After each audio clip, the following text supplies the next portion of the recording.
Hey, yo, is this thing on? Good evening, everybody. Maybe a good late night, whatever you would call it if you're one of those guys from the EU. Got anybody joining us in Korea? It's probably bright and early for them. Get your coffee. Welcome to CPL, everybody.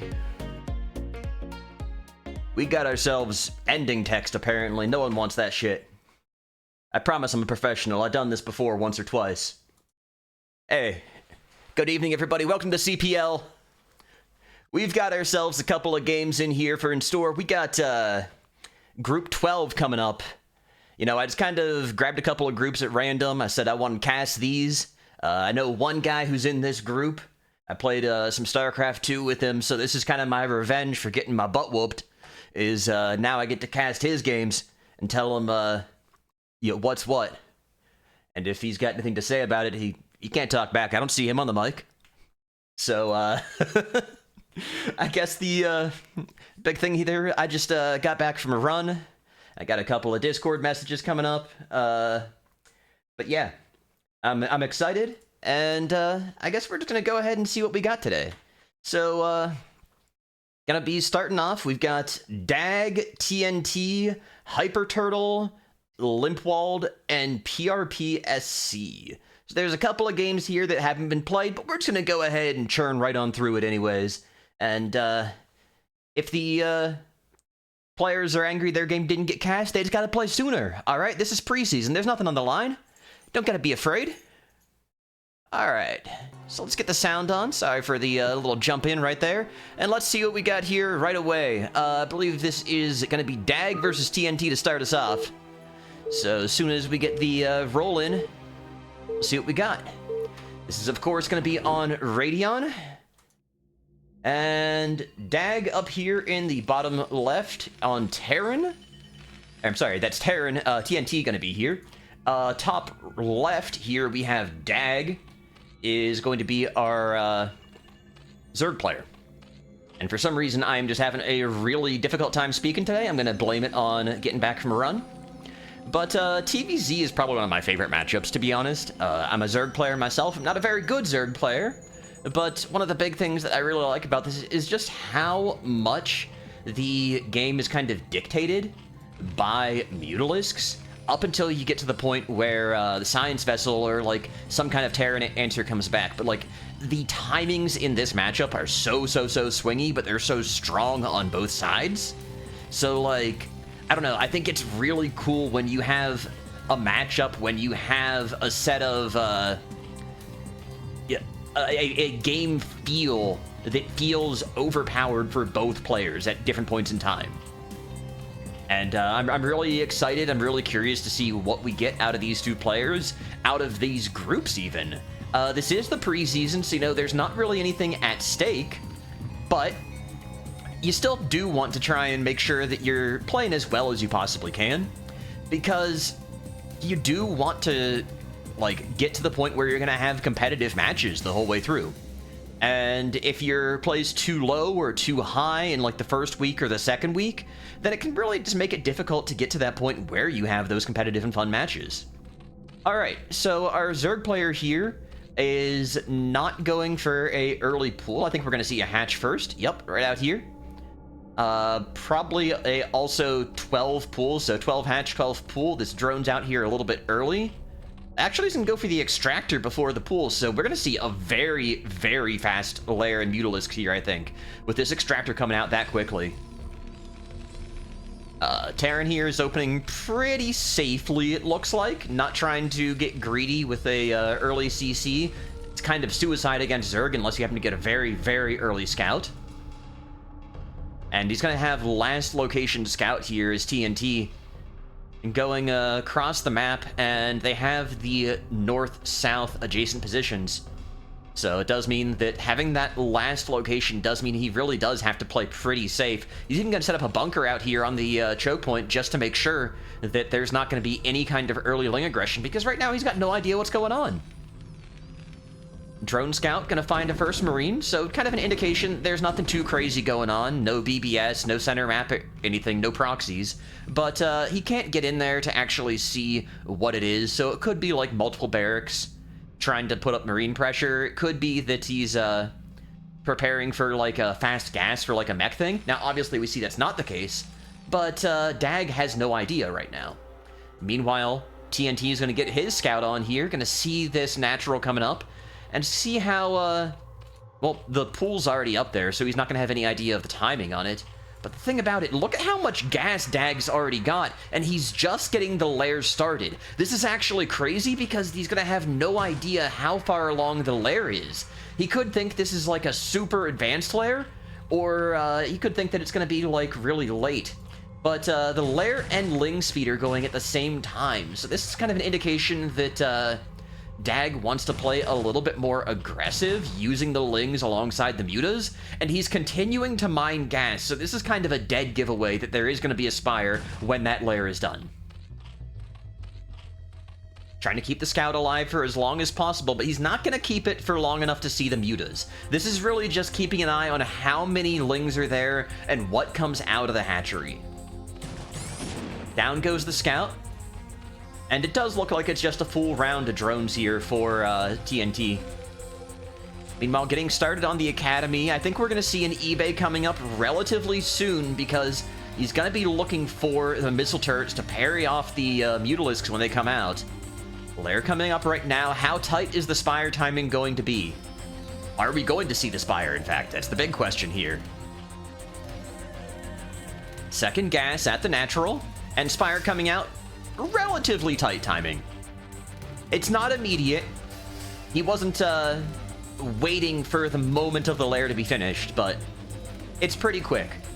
Meanwhile, a pretty solid contingent of Marines here. It's not going to be enough to stop Mutalisks, but it will be enough to stop these Lings from coming in. So even if Dag decides he wants to come across the map and just check out what's going on, he's not going to be able to make it up the ramp. So again, this could be something like a multi-barracks, as we see here, 2 barracks. It could be a faster factory. It could be the eBay here, but like he has no idea if it's going to be Valkyries, if it's going to be a mech, if it's going to be bio, if he's going to be going for science vessels. So like there's a lot of options that Terran could have that you really just don't know. This is a great scout here from TNT, spotting the third not long after it starts. He's gonna lose the scout for it, but the information is very important. He knows where the third is, he knows when the third is, he knows that the third is coming. And he's just gonna have to rely on generally having the timings and having the intuition for when these Mutalisks are gonna show up. And they are being produced. This is tight timing on the production of the Mutalisks, and there's plenty more gas where that came from for Dag. The thing I also just realized, I should see if this is top versus bottom. It is! Alright! So, from here on out, you know, red's gonna be Dag and blue's gonna be TNT. But I think we know who they are and where they are based on their position. Alright. So 3 Mutalisks available right now. We have 4 more in production. This is gonna be a big squadron of Mutalisks ready to fly in. What do we have here for defense? We have the missile turret set up. We don't have it quite in the same like formation that you usually see from pros. The SimCity here is a little bit scuffed, in my opinion. But the big thing is there's not really any gaps here that aren't covered by turrets. You have turrets at the natural, you have turrets at the main. So this is going to be pretty tough to get some solid damage in, and we're going to be really seeing a test of Dag's Mutamicro. So he's going to be grabbing an Overlord from across the map, control grouping it with the Mutalisks, sending it across as well, and trying to really get the Mutalisks as tight as possible so that he can have as much Alpha Strike as possible, like have all the damage come out at once, as well as limit the impact of any counterfire. Waiting for even more Mutalisks here, 8 Mutas. I think it's 8 Mutalisks, I think, is the breakpoint where you can one-shot an SCV. It's actually 7 Mutalisks you should be able to do that at, with 63 damage from a volley. So this is plenty of overkill. This should be able to one-shot SCVs. And it should also be able to deal with, like, isolated missile turrets pretty well, but he's actually not doing a good job of stacking these. These are a very loose formation, going right into the missile turrets. Taking a lot of free damage here. The stim up. That's enough to bring down one Mutalisk already. Trying to rotate around, look for any place that's vulnerable, and there really isn't anywhere that is absolutely vulnerable. These missile turret is going to go down before the repair can start, but this is a lot of counter damage. Two Mutalisks down now. And he's not getting nearly as much damage as he would like to off of this Muta-Harass. Meanwhile, the Marines are out on the map. They're going to be making a beeline for the third. This is the way that you play when you've got a... when you're being Mutalisk harassed. You want to force the Mutalisks back out onto, or like back to defend, so you have plenty more room to go. But oh, the medics are not here with the Marines. They're going to stim up, go for some drones. But unfortunately, with all of these mutas here and with the medics not being there, the Marines are going to get cleaned up and not take out too much. But he did buy himself a little bit of space, a little bit of time, so that he's not going to be dealing with the Mutalisk harass on his base. Even more missile turrets are up. Now, both these guys are really having a tough time macroing through this. You can see them floating a lot of minerals, a lot of gas. The Zerg, notably, has just, actually has not done a single macro hatch. So is on 3 hatcheries the whole way through, and is having a really hard time spending. Does have one more hatchery coming up. I think he just started that, probably at the natural here? Yes. So setting up a little more of a choke with the hatchery. But even then, this is still having just a hard time spending all of his money. Dag's also a little behind in workers, but that's pretty common. Mutalisk coming through once more. Again, being driven away. There's so many of the missile turrets here. The Lings coming in, they're just gonna ram into the bunker, though. This is not enough damage to bring it down.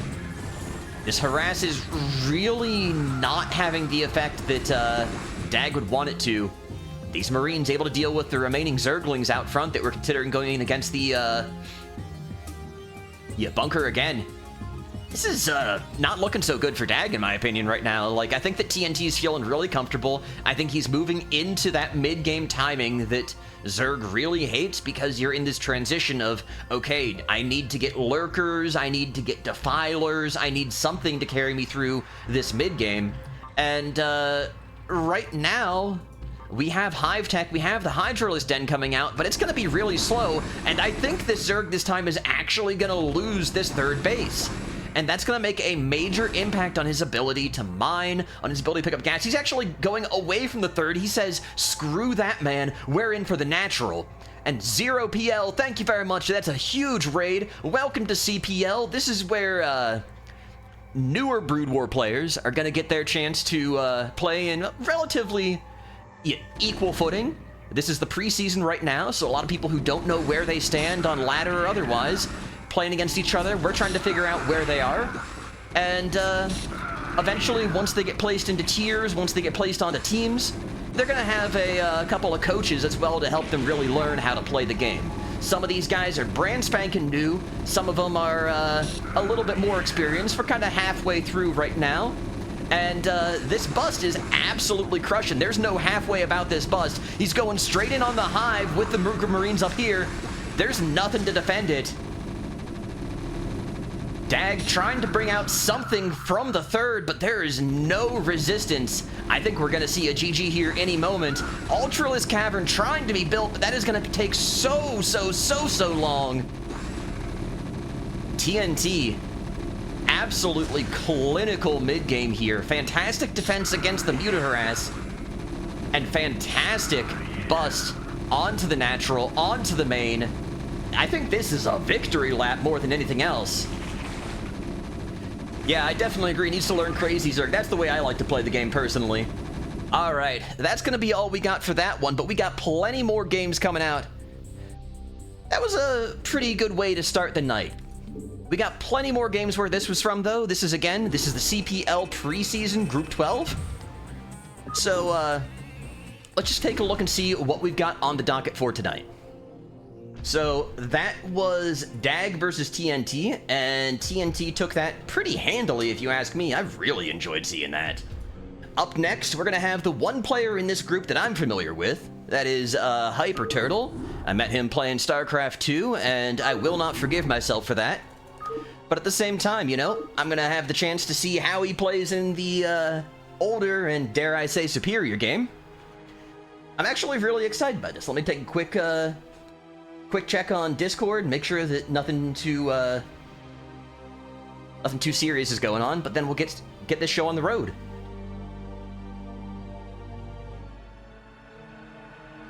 Alright, so we're gonna have HyperTurtle versus DAG. As soon as the lobby loads up and as soon as the game gets going.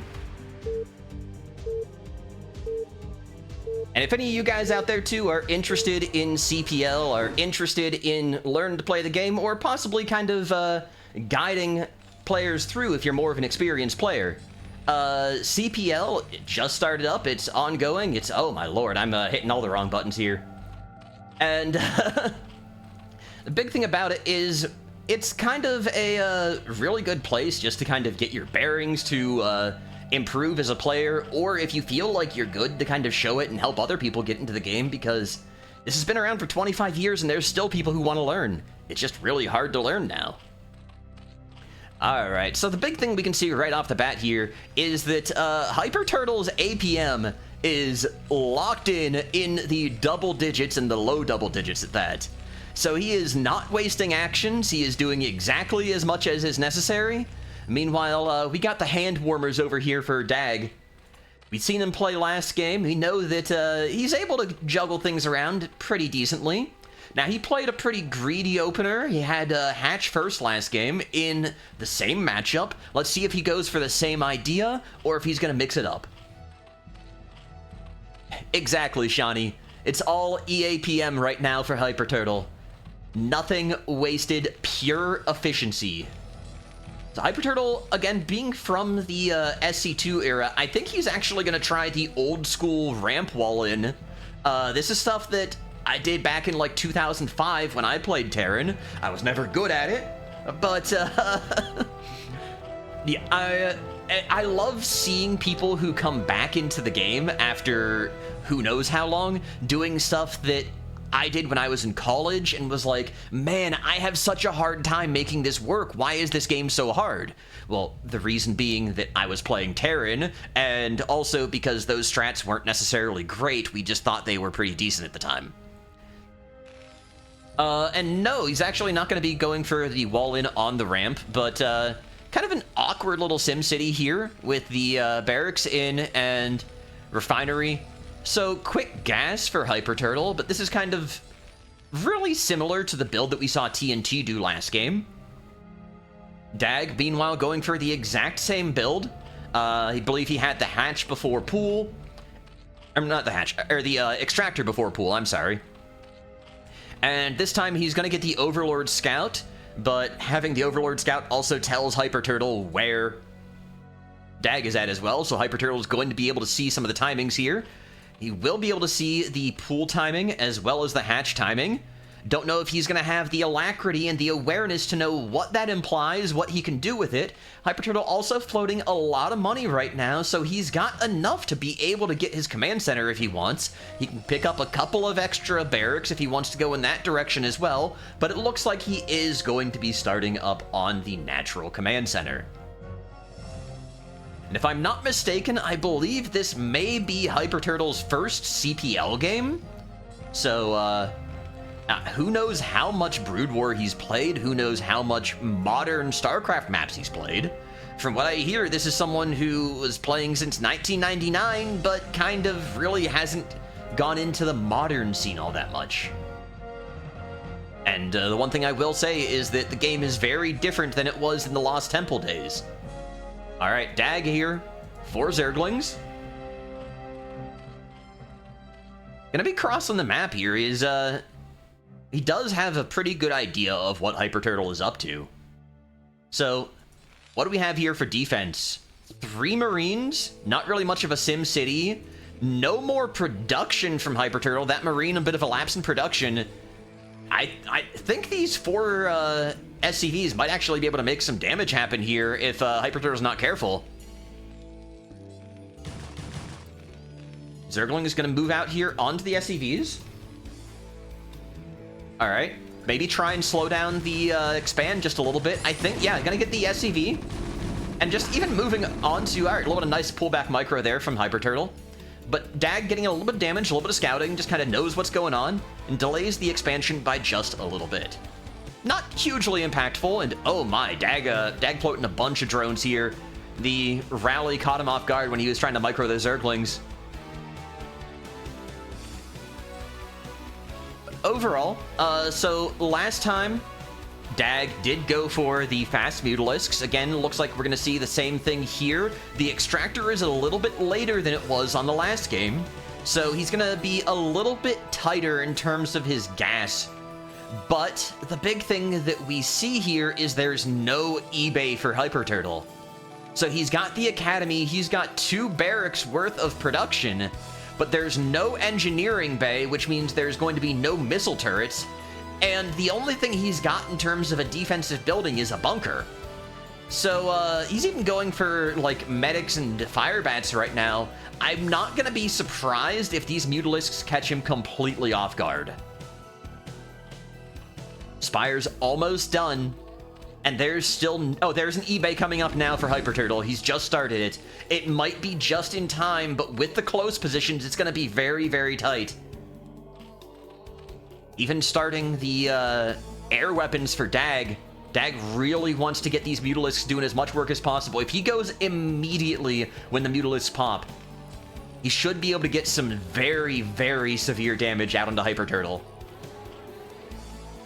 And yeah, all in on the Mutalisks right now. He's also got the 3rd up in the upper left corner. Decided last time that going for the near 3rd didn't work out so well. So instead going cross map. But here we go. We've got 5 Mutalisks out, 3 more on the way. When's he going to make the move out? The first missile turret is started for HyperTurtle. Dag, 7 Mutalisks now. Is this the go time? Yes, it is. First missile turret is in the main. We have 1 in the natural as well, about to finish, but there's not going to be enough to drive away 7 mutas if he goes now.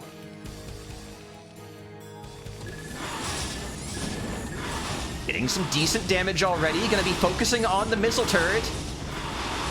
There's no repair, but in come the Marines with the stim. Oh, a little bit of misfire from the Marines. Misclicking onto his own SCV. Now, going to be trying to pick off the Marines as they're floating out here. Oh, a little bit of miss micro, not getting the attacks out. But the other question then, too, is how much is the multitasking going to come into play? How much will these players be able to continue the harass and the defense while they're continuing to make other buildings, to make workers? HyperTurtle is down on 20 SCVs at the moment, and it doesn't look like that's climbing at all. Meanwhile, Dag is continuing to drone up. So he's stopped making mutas for the most part and has started making drones. Now circling around to the main, gonna find these Marines, trying to stop the critical mass from coming into play. Looking to pick off the SCV, making a missile turret, looking for a few more SCV kills as well. HyperTurtle gathering around the missile turret, trying to repair it, getting the SCVs pulled. Stimming into the Mutalisks. Mutalisks now, I think they're just completely sacrificed. He's taken his hands off the keyboard, moved back to base. Gets rid of a couple more units, but these mutas are going to get dropped.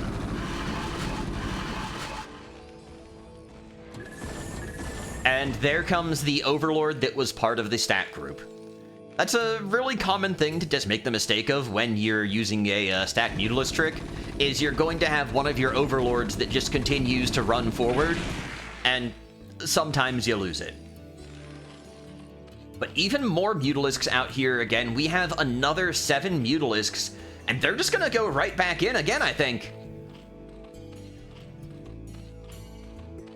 There's no more in production, but looks like we're gonna possibly have Hive Tech coming up soon. We have the Hydra, we have the Queen's Nest. Once again, the same build as last time. So I think we are going to be seeing more of that, like, kind of delayed crazy Zerg style. But this time, HyperTurtle doesn't have the same macro, the same unit count that TNT did last game. So I think these mutas are going to get some more lasting damage, because HyperTurtle is just continuing to build out of 2 barracks. He's got a factory with siege mode coming up, so he's looking for a siege tank push. And this time he's going for the counterattack. How severe is it going to be? Not very. That's not a lot of Marines. There's a couple of fire bats and medics. And all of this time, the mining at the natural is completely disrupted. But they are moving across the map. The Sunkens are not started. They're just getting started. But there's so many Mutalisks back here as well. These Mutalisks should be able to just fight off the Marine medic, no problem. Losing a couple more mutas here, but here comes the rest. The Sunkens finish. And HyperTurtle's attack is going to get parried. Push back. Yeah, this is looking pretty rough for HyperTurtle. Down to 19 workers. Really needs to get both those command centers working. Meanwhile, Dag, he's been droning up at the north base, but that has not been the center of his attention. Everything's sitting idle up there. But he's still continuing to make progress to get the drones. That's something. Another thing that's pretty interesting about this is with the lack of SCVs and workers that HyperTurtle has, he's actually doing a good job of spending out his minerals, just not so much his gas. 3 barracks, 1 factory, 1 starport, with both of them having add-ons coming up. Is there a, there is no armory, so that's not going to be able to be any Valkyries, but we do see the science facility started. Dag spots that too, though. It kills the SCV that's building it. And Dag's just continuing to get some upgrades. He's got lurker tech, he's got ranged upgrades for attack. Like, he's just kind of waffling through the tech tree. Almost lackadaisically, if you ask me. But Hive Tech is almost done. His lurkers are almost done. And these lings are going to be coming in here to try and shred the ground army. But backing it off a little bit. Doesn't have enough mutas, doesn't have quite enough firepower. There's the bunker, there's the missile turret. So Dag's going to let HyperTurtle keep playing for a little bit longer. Both them still really low on supply. Once again, Dag just having so much money and not having any macro hatches. So, like, having just a hard time spending. Having a hard time producing enough to really spend out. And that's just a really common and easy thing to do as Zerg, because, like, you can think, oh man, I don't want to keep making hatcheries, that's such a waste, I can just make a new base. And then when you have a base, it's like, okay, I'm just gonna make some drones, and the next thing you know, you have a ton of money. But right now, what I really do want to see him do, though, is he's got some overlords coming in because it's basically supply capped, or supply blocked. But I'd want to see him just throw down a couple of hatcheries, or a bunch of lurkers in this case, and really just try and pump that supply up. Just really go crazy on the macro. Ultralisk Cavern coming in, but HyperTurtle now working on Irradiate, has the science vessels building. Should be pretty good overall. Like, as long as he can control the science vessels, as long as he can use the spells, he's going to be in a good spot, going to be pretty happy. Meanwhile, up here, still no macro hatch. So operating on 3 hatcheries the entire way through, not even bothering to take an extra base, I think we see where Dag feels comfortable.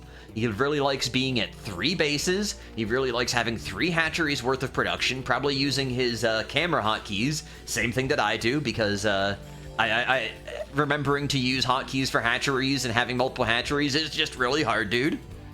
But the other thing you notice as well is that Dag's APM is starting to drop off a little bit, even from the mid-game. I mean, HyperTurtle's is climbing up from the 30 where it was. So a lot of it ends up being that as the situations that you're in are less familiar, it becomes harder to know what to do and to, like, have just the reactions that you're looking for. But a bunch of lurkers gonna be coming up here now. Walking right into everything, though. You need to get those underground now. Burrows 5 at least. Well, 4. Gonna get some decent damage out here, but if HyperTurtle has any detection, which he does, the Science Vessel out back, it's gonna do a good job of dropping these off. Now with the siege tanks on the field, you're going to need either a substantial force of cracklings and ultralisks with heavy armor, or you're going to need defilers. And then defilers is something that we haven't seen Dag do yet. Is he gonna have the control for Dark Swarm? HyperTurtle has this Science Vessel floating right over top of the Lurkers. He goes ahead and does put down a Irradiate on one of them. Also going to be setting up a Siege Tank here as well. So, I mean, all of these Lurkers are going to die unless they move. And I think all the Lurkers here are just going to... Okay, 2 of them unburrow and move back. But this is a rough situation now for Dag. HyperTurtle has equalized the supply. He's actually ahead in supply. He has a relatively dangerous looking push for what is on the board right now. And Dag is kind of in panic mode. He's making some Scourge to deal with the Science Vessel. He's making some Lings because the Lings are a good option. And he's making some Ultralisks, but he doesn't have enough production to just start throwing things into the grinder. So the lack of macro hatches, the lack of just raw production, the lack of drones is coming back to bite him now. Because he was expecting to be able to win the game with those Lurkers, and when the tanks show up, tanks kinda beat Lurkers unless you've got Dark Swarm. And without the Dark Swarm, these Lurkers are just gonna have a rough time. So Dag is trying to run all over the place right now and manage his hatcheries, manage his units. He's losing track of things. He's getting irradiated, and it's just too much right now because he's not used to playing this phase of the game. So a couple of Scourge looking to connect onto the Science Vessels. They get one of them, but they over-connect. Scourge can overkill in this game, and that's what just happened. 6 Scourge onto 1 Science Vessel.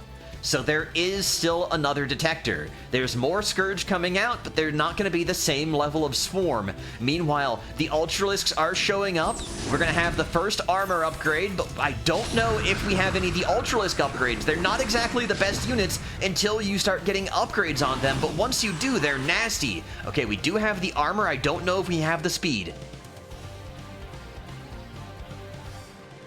We have another science facility here for HyperTurtle. Is he going to be going for physics lab or covert ops? Like, are we going to be seeing the forbidden tier 3 tech for Terran? We very well may. A whole bunch of Ultras now thrown into production for Dag. Every single larva that he could muster is going into Ultras. This is do or die. The siege line is on the natural. The Ultralists come out. They do have the speed upgrade. We've got Cracklings. They take out the couple of tanks, but the Marines and tanks able to soften up and kill off the Ultras that are out so far. But there's plenty more where that came from.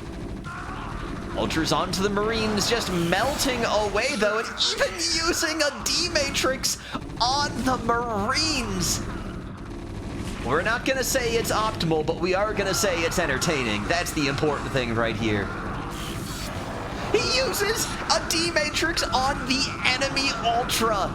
That is what we call swag points.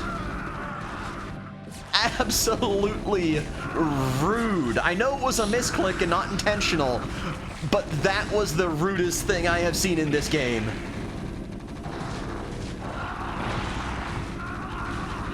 We might see these Marines get cleared off.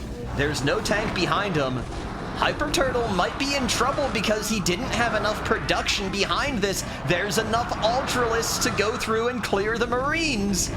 There's no tanks behind it either. And there are the bases up top that are mining. He's got almost double the worker count on Dag. HyperTurtle, I thought he had it, but I think we're going to see a reversal of fates. I think we're going to see a change of seasons. I think we're going to see a couple of dead units here from HyperTurtle as the medics. Those Ultralists are violating the Geneva Convention. These are unarmed non-combatants. Dag, you should feel ashamed.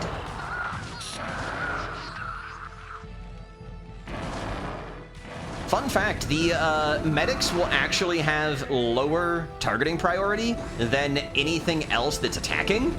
So you can do some really cheeky stuff with floating buildings on ramps or other things where Zerglings and Ultralisks can't actually get through to attack the Marines behind them. But in this case, that's obviously not what we're going to see. It's just, little cheeky stuff that you can do in the game.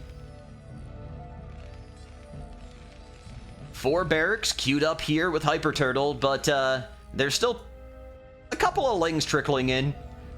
Yeah, Dag has really spent everything that he's got, and he's trying to just get units back out onto the board. Supply's looking very healthy, but oh no, he's actually just being chain irradiated by HyperTurtle. Irradiate's a fantastic spell, and HyperTurtle's been abusing it here. He says out there in chat, entertainment is what he aims for, and he's definitely hitting his target.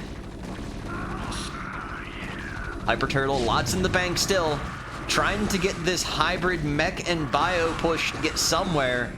Without the Ultras, without having Dark Swarm, Dag is really struggling to find purchase into this choke.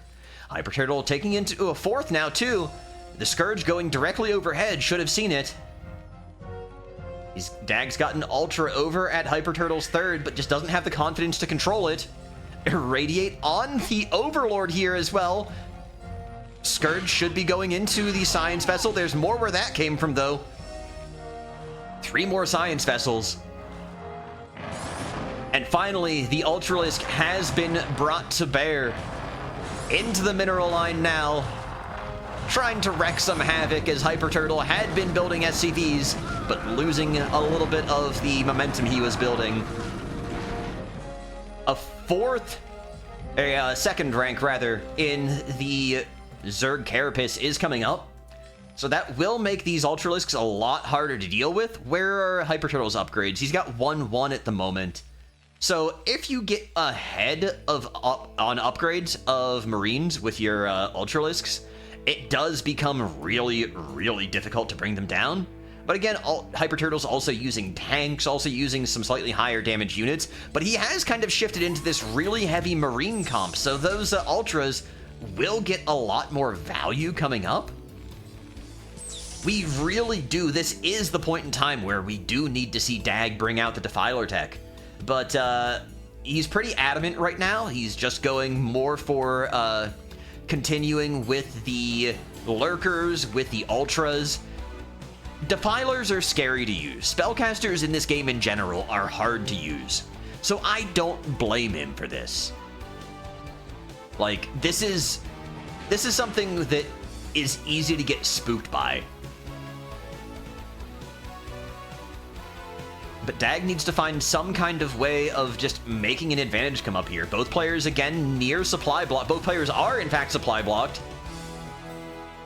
And there's so many things at this point to keep track of, so many things to just be doing, that this is the point where it's really easy to fall behind on chores, like your Overlords, like your supply depots. So, I mean, Dag's going to be doing the right thing here. He says, you know what, I need supply, let's just go ahead and throw some dudes into the grinder. Now, that's not actually the right thing to do, but it makes sense when you think about it.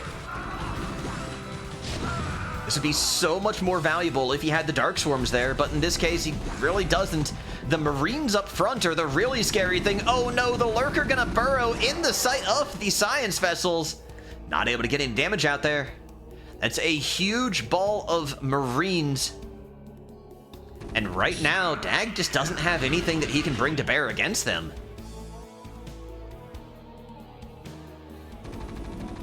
Infantry ground weapons, tier 2, about to finish up. That will bring, again, the upgrades equalized. But Dag is getting 1 of everything right now, has 3 of the Evo chambers. Trying to burrow up, maybe on the high ground, but it's not going to do too much. Is he going to remember to... Okay, we got to scan anyways. Yeah, these Marines are just going to sweep this. HyperTurtle's got the upgrades. He's got a pretty sizable army at this point. I think he might have the game. Scans it again, and yeah, Dag's not even looking here. He's not going to burrow. He's focusing on something else. focusing on these couple of Scourge because he's just like, all right, I've got to get rid of these Science Vessels. The Vessels are the problem. And, oh, he pulls them away at the last second instead of going for the Vessel. So just a little bit of anti-micro there. All right, Dag is now going for the Defiler tech. I don't know if he's got Consume. He's got so many Lurkers up here, so this is really fortified. That's actually going to be really hard to break into if HyperTurtle goes to the north. But if HyperTurtle goes for the bases on the south by the main, that's going to be a lot easier to break into.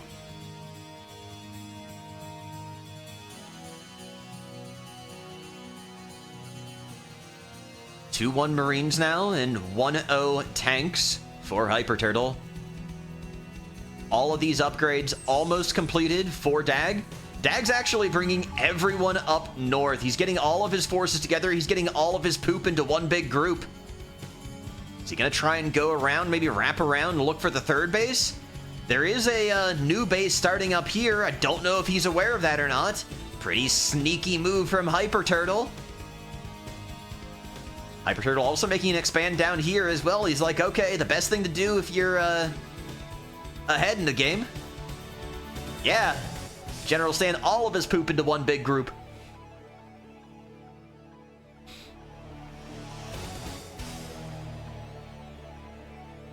A lot of Lings coming out onto the map. I think he is going to be going for this flank move onto the third base. The problem is, like, he doesn't have any of the Defilers there. The Defilers are all down here. So he does just need to kind of rely on catching HyperTurtle out of position. But if he can kind of multitask this, if he can bring the Defilers in on the other group at the same time as he goes in on the third, it could be absolutely disgusting. But oh no, he just sends them walking in. He doesn't have any spotting. He takes the Irradiate as well. He doesn't have the energy for a Dark Swarm. He has one Dark Swarm available, but he can't get the chain Dark Swarms that he needs, so this is just going to be kind of a disaster, and HyperTurtle's going to be able to advance through. The Ultras are not going for the third, they're just going for the flank play, but this is fantastic positioning for HyperTurtle. I think he's going to be able to take out everything that's coming in here. The Lings too far behind. They're going to get some decent damage, but not nearly enough. Everything goes down. Dag suddenly equal on supply again. Just not able to find the supply efficiency that he's looking for. Not able to find the positions. Trying to come out from under the Dark Swarm, but the Dark Swarm is expired now, and the Marines just mop up. Dag continuing to funnel in Zerglings, but can't find the concentration. Oh my god. We have an Irradiate on Zerglings, and we get a huge cluster of them going down. HyperTurtle with the spell casting. Absolutely unorthodox and absolutely crushing. Another set. So many Zerglings dying to the Irradiate. It's working. It's absolutely working. HyperTurtle creeping forward on the map. Absolutely inevitable here. He's gonna make a move into the natural. I agree, Cold Storm. We've seen it all at this point. He's gonna move on up into the natural. Consume is up here. Is he gonna get the Dark Swarms that he needs? Needs to clone these pretty cleanly and needs to cast right now. He needs to chain these forward.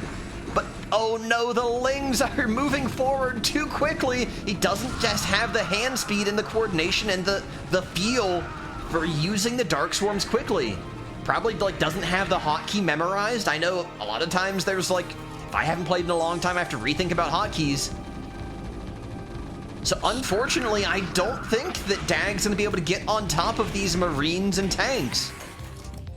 Oh man, oh, and the Lings come out from under the Dark Swarm. And even under Dark Swarm, the splash from the tanks can still kill them. So yeah, I think this is looking pretty bad here for Dag. It's difficult to use these abilities, it's difficult to handle everything. And HyperTurtle is just doing a really good job of taking his time and being like, multitasking, I'm gonna do exactly what I know I need to do. I'm gonna get my hotkeys all taken care of, my control groups all taken care of, and I'm just gonna go ahead and walk it down when I'm ready. Like, it's very composed action here from HyperTurtle. One last counterattack from Dag, trying to get some damage done. He might find something. There's not too many defenders, but there are a decent squad of Marines back at the natural. So, I don't think this counterattack is going to do too much. And I think we're going to see the main go down here from Dag. And once that happens, I don't know how much fight's going to be left in the dog. There's plenty of dog in the fight, but I don't think there's much fight left in the dog.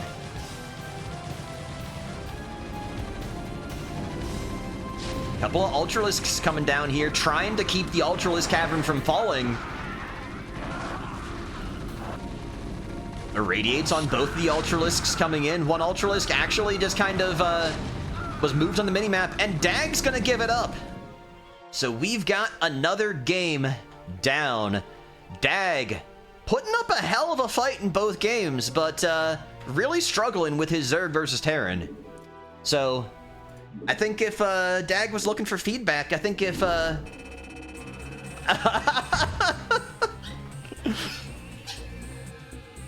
I think if Dag was trying to like find where to improve, we've got to see him just pick up on his Zerg versus Terran a little bit. Honestly, I like the matchup. I like his ideas. I like the way he plays Mutalisks. But once he gets out of that mid game, I feel like he's really just struggling overall.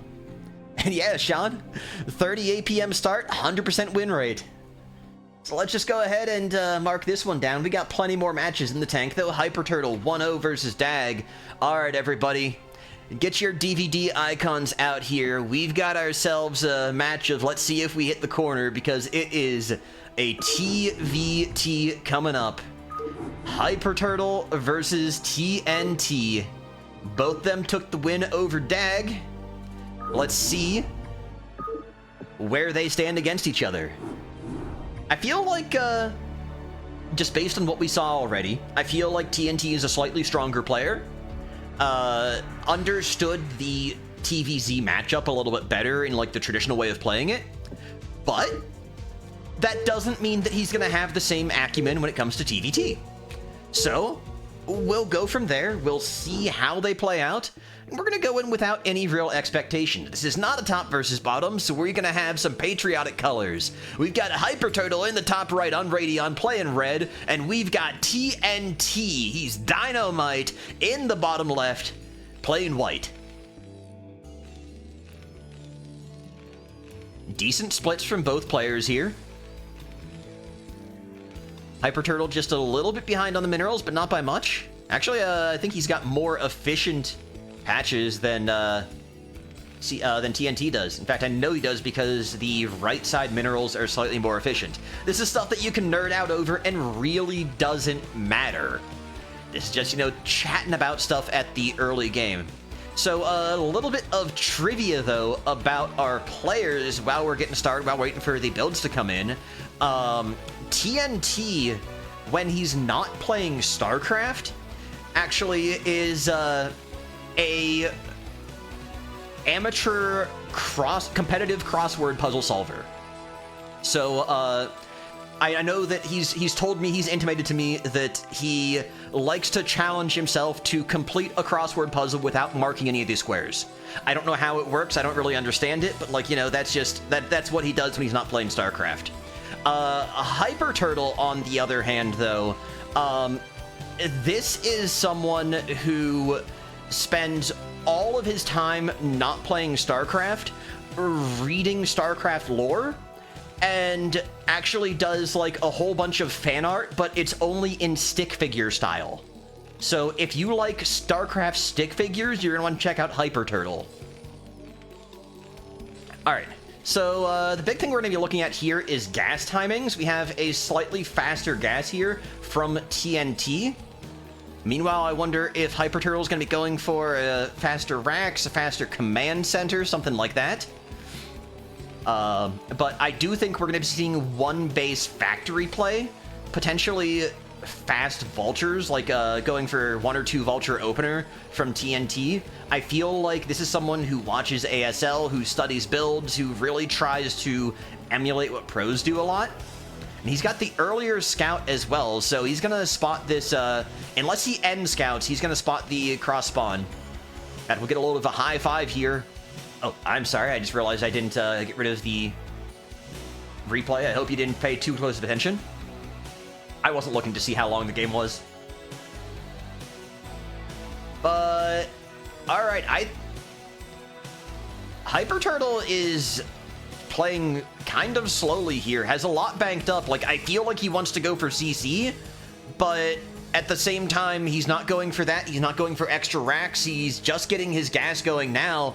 Like, I feel that this is just kind of a bit of a lack of confidence and awareness of the way that Terran versus Terran builds work. So he's gonna get his first factory, like, just now has the gas for it if he wants it. I like this play, too, from TNT, just kind of harassing the gas SCVs, because he recognizes that that really is the most important thing that you can be running into right now, is, like, trying to short gas. If you can stop them from getting 2 factories, that's a big deal. So, oh no, HyperTurtle is getting his expansion, does not have a factory down yet. I think this is going to be a really fast game, actually, because we've got the first factory down, and TNT, he can just get tanks, he can get vultures, he can move across the map with whatever he wants to, and there's gonna be a long window of nothing to stop him. So let's ignore the idea of going for fast vulture right now. I think he should just go get a tank immediately. Now, the downside is HyperTurtle is going 2-fact, and TNT only has 1. So I would have really liked to have seen him, like, 2-fact, go for tanks and vultures at the same time. Instead, we have 4 Marines crossing the map, and we're gonna have probably a, we're having vultures come out here. Okay, so we're not gonna be seeing tanks with the machine shop. Instead, might just be getting, like, mines or vulture speed. Okay, vulture speed. I think this build, you're supposed to do 2 factories, with one of them going for the machine shop, to get the fast vulture speed for the harass. Oh, those Marines went back at exactly the wrong time. HyperTurtle's already down in SCVs, has to lift off his command center. He really didn't have to lift off his command center, but choosing to do so, that's going to stop him from catching up for even longer. Will be able to defend this, does have the larger army at the moment, but I feel like TNT has a lot of advantage here, but isn't really using it. 3 vultures at home, speed almost done. Like, he should really be able to pop out here and do something, but I think he gave up on the advantage timing. And so now, with 3 factories coming up here from HyperTurtle, he's gonna have a bit of a shot at coming in here. Like, the window of vulnerability is over. Yo, Fake Promise, how you doing out there in Twitch chat? Hope you're having a good evening. Maybe it's daytime where you're at. I don't know where you're at. It's Starcraft time for us, baby.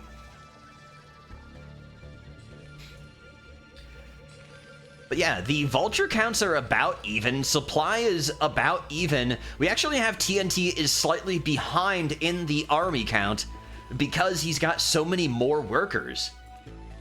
And this was something that we saw from HyperTurtle last game as well. Just not necessarily having the best control of, or not the best control, that's the wrong way to put it, the best production of workers. Like, tends to lose them, tends to just kind of fall off on his production of workers just a little bit here and there. Meanwhile, TNT is just surging ahead. The scouting barracks might actually get taken down if HyperTurtle decide to commit to it, but now he knows how many Marines are there, how many vultures. This is going to be a really interesting fight. The big problem is that there's a tank here for TNT and there's not one for HyperTurtle, and nothing that HyperTurtle has is really good against tanks. Vultures are terrible against tanks. Marines not so good either, and there's so many more vultures now after the vultures get driven off for HyperTurtle that, well, the vulture's just going to get a chance to mop up these Marines if they come out. big supply advantage now for TNT, up 16 supply. What's his production at? 3 factory with 1 machine shop. And we've got 3 factory with 1 add-on as well here for HyperTurtle. So they're even in production, but I think that the superior economy that TNT has is going to really lead him into a stronger mid-game.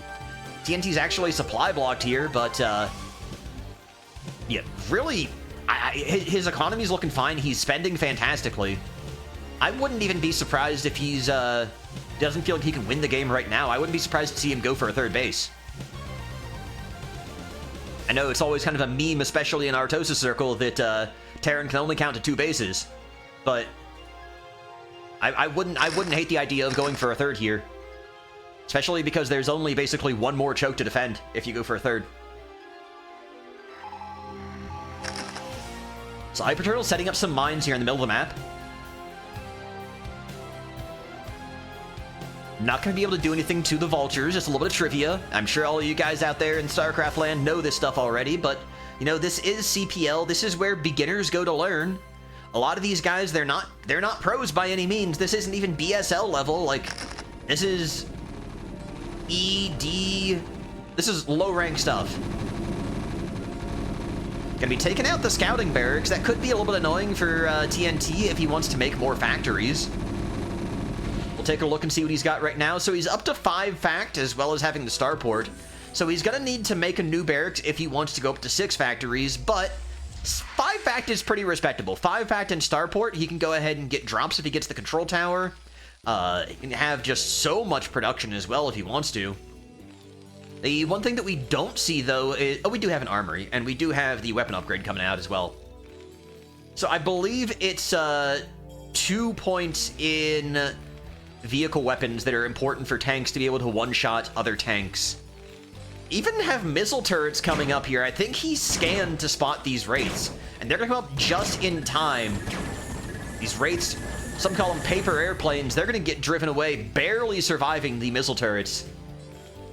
So, even though TNT is not willing to go out onto the map, he's continuing to get his macro up, he's continuing to just outproduce HyperTurtle, he's continuing to really just kind of out-macro here, and he's got a big stockpile of vultures. Now, the one thing that could be an equalizing factor here, though, is these mines in the middle of the map.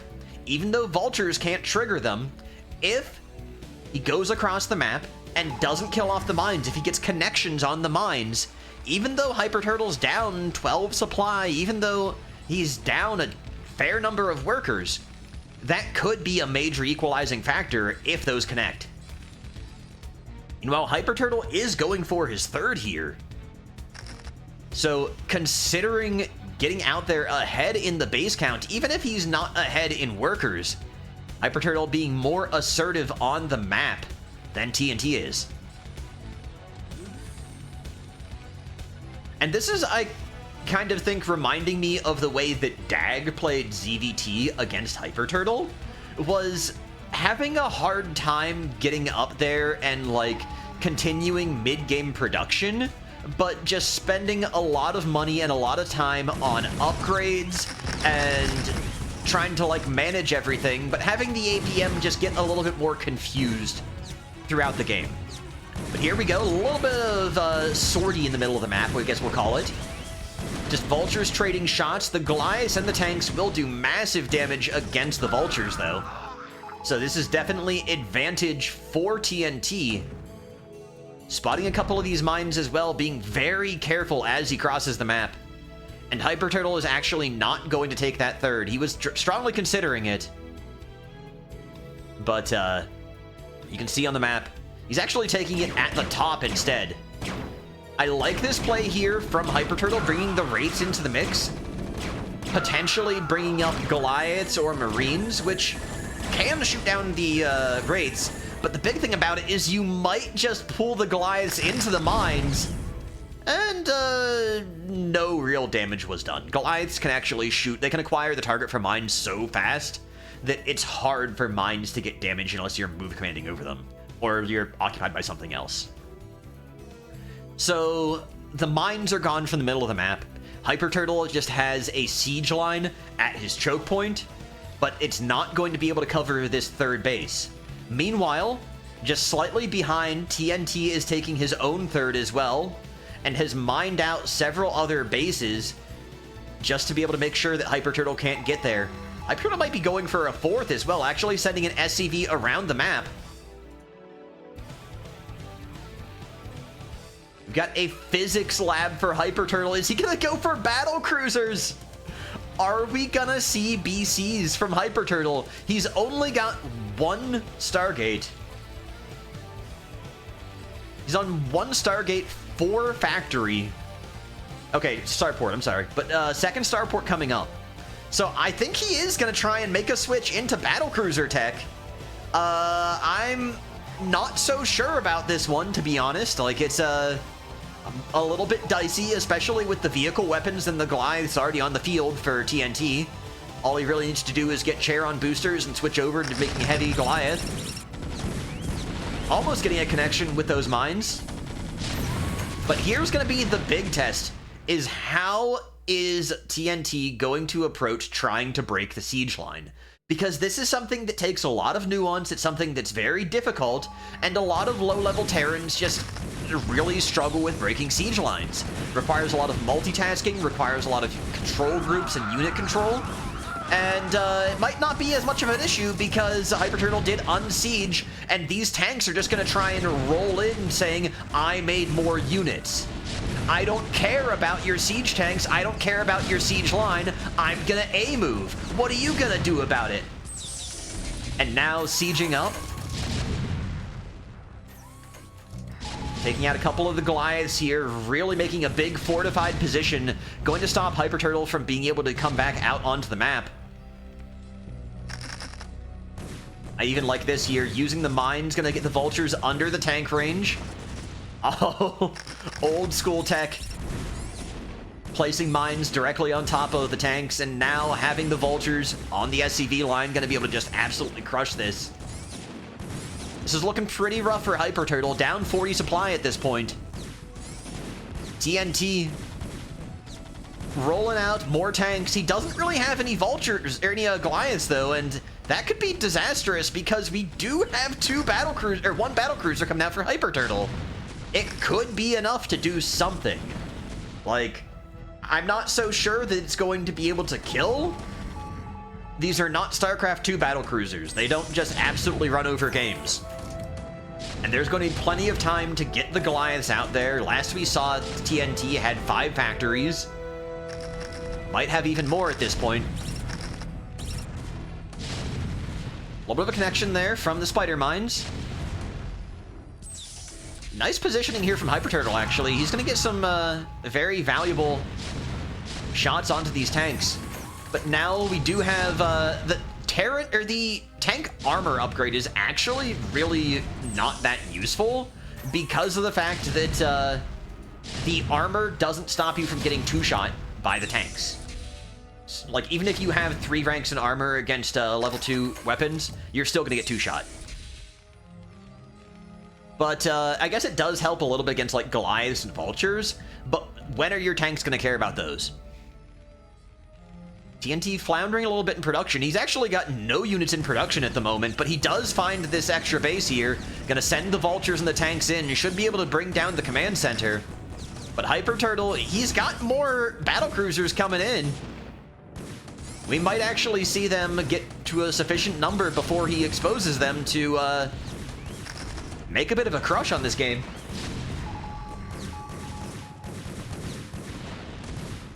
First one showing. I don't know if TNT's looking, though. HyperTurtle spending all of his money. More battle cruisers, more starports. Really trying to just go for broke. No pun intended. Lifts off the command center, but that's not going to be enough. Obviously. Because, well, the command center's burning down. Now, TNT has no idea about this base in the top left. And now he does. He does, actually. He sees brings the Vulture over there. He's aware of that base. Putting some harassment onto the SCVs, and HyperTurtle is dangerously low on workers.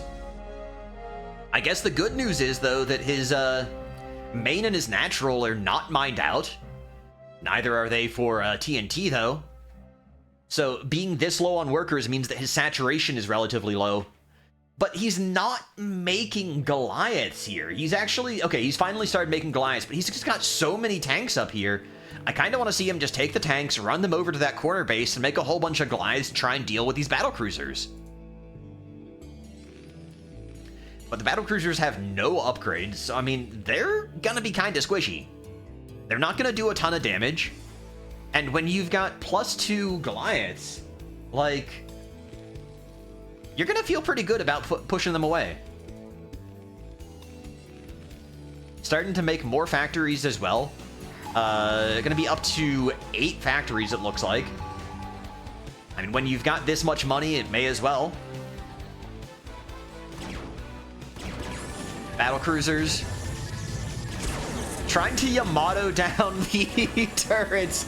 Man, when's the last time you've seen Yamato in a game? Tell me. But these Goliaths gonna do some serious work here on the battlecruisers. 2 of them going down. These are not carriers. These are not StarCraft 2 battlecruisers.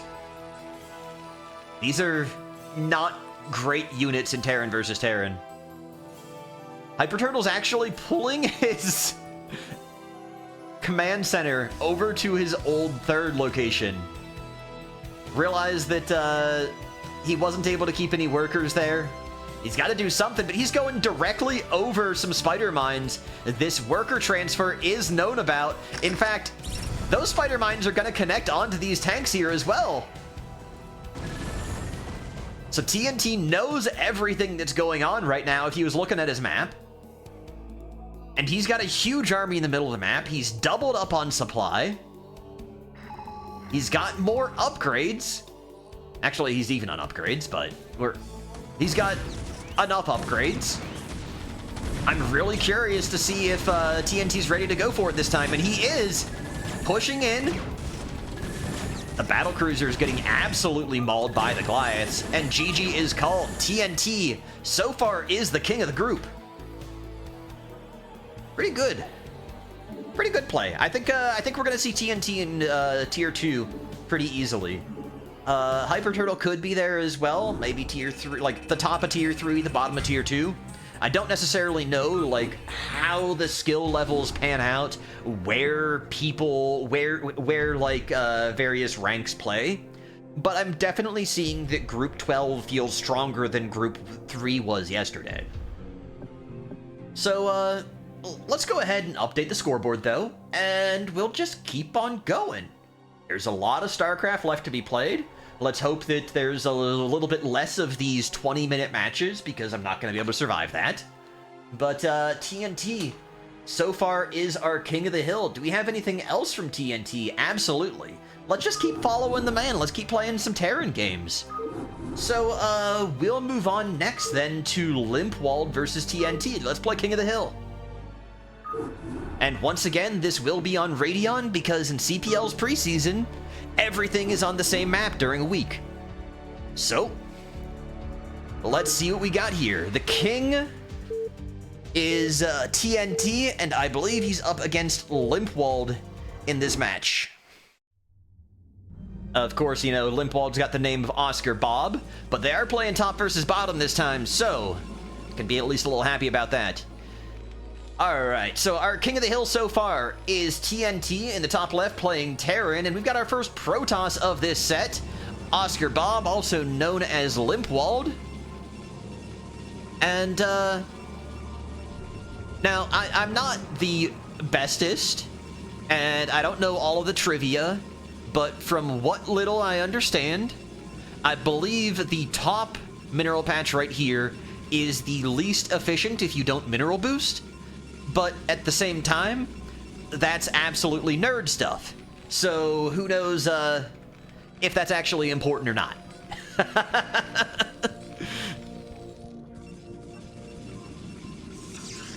Alright. So, big things we're going to be looking at here in TVP is when the Protoss chooses to be aggressive. Is he going to go for Zealot aggression? Is he going to go for Dragoon aggression with range, without range?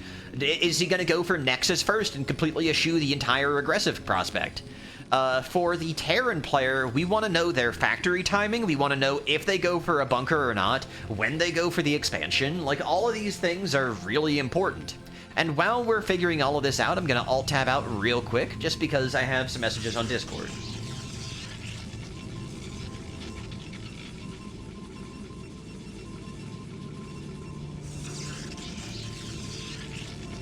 Okay, so this is definitely going to be a 1-gate cyber with the assimilator coming down this early, so probably Dragoon range.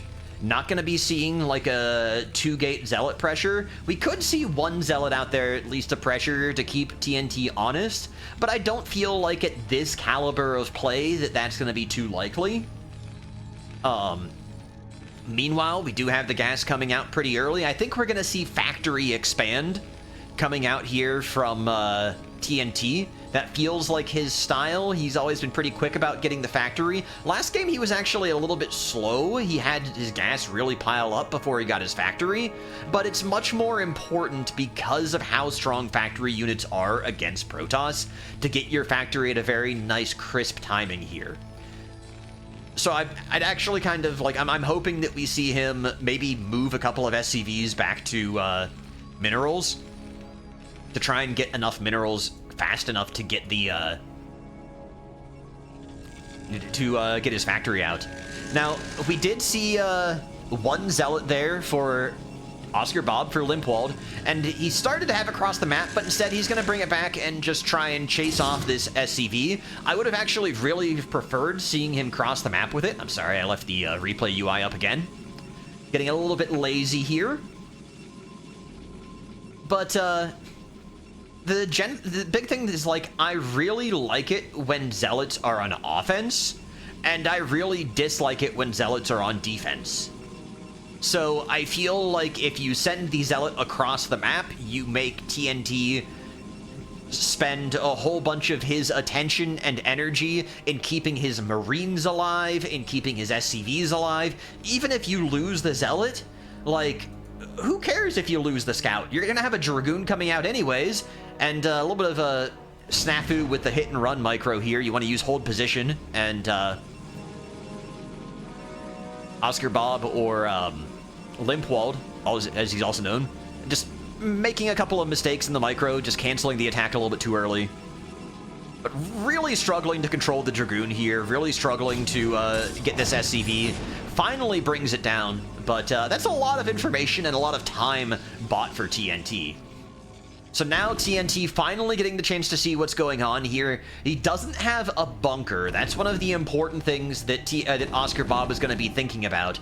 And he's got 5 Marines. So Marines are not too bad against Dragoons. They're not great against Zealots. But usually you want to have like 3 Marines to deal with 1 Zealot if you've got a bunker. And I think if Oscar Bob just went across the map right now with both of his Dragoons and his Zealot, he could put a bit of a fear of God into TNT. But with this tank coming out so quickly, with siege mode coming out so quickly, the time for that has expired. Like, you're gonna have to bring this Dragoon away. There's no bunker to siege up with your Dragoons. And once that tank shows up, it's kind of lights out. You have to start really playing the macro game. You can't just focus on this early game pressure. So that's what we're going to see here now. Like, the next opportunity for Oscar Bob or for Limpwald to really put on any pressure is if he gets Reavers. He's going to have to get Shuttle, get the robotics bay, and come out there, try and get like a Reaver drop. But once tanks come out, like, that's the end of your opportunity to put on this early pressure unless you've got just an overwhelming macro advantage. TNT trying to just scout out everywhere, making sure there's no hidden base. We're gonna have Observer instead of the robotic support bay. So Oscar Bob is basically resigning to playing a very passive game at this point. Okay, there is the Robo Support base, so we could see the Reaver drop, actually. Does come out, I think at the same speed, actually, as the Observatory. So, we're gonna first see the Observer crossing the map, And this is actually kind of insane. TNT going for a Marine tank push, very similar to the way that we saw him play the TVZ against Dag. This is looking very, very familiar.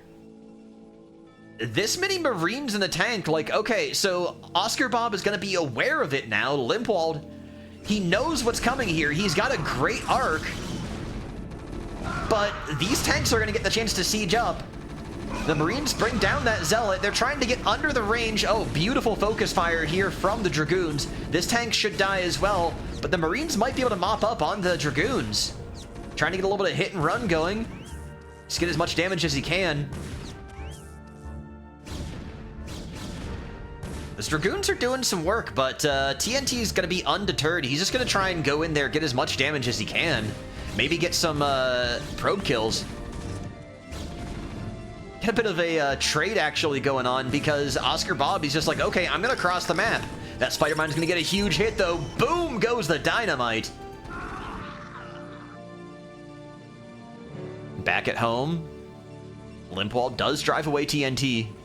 Limpwald doing a much better job of spending than TNT is, but I feel like his worker count is so much lower, and I feel like he's going to take so long to get to having a third base.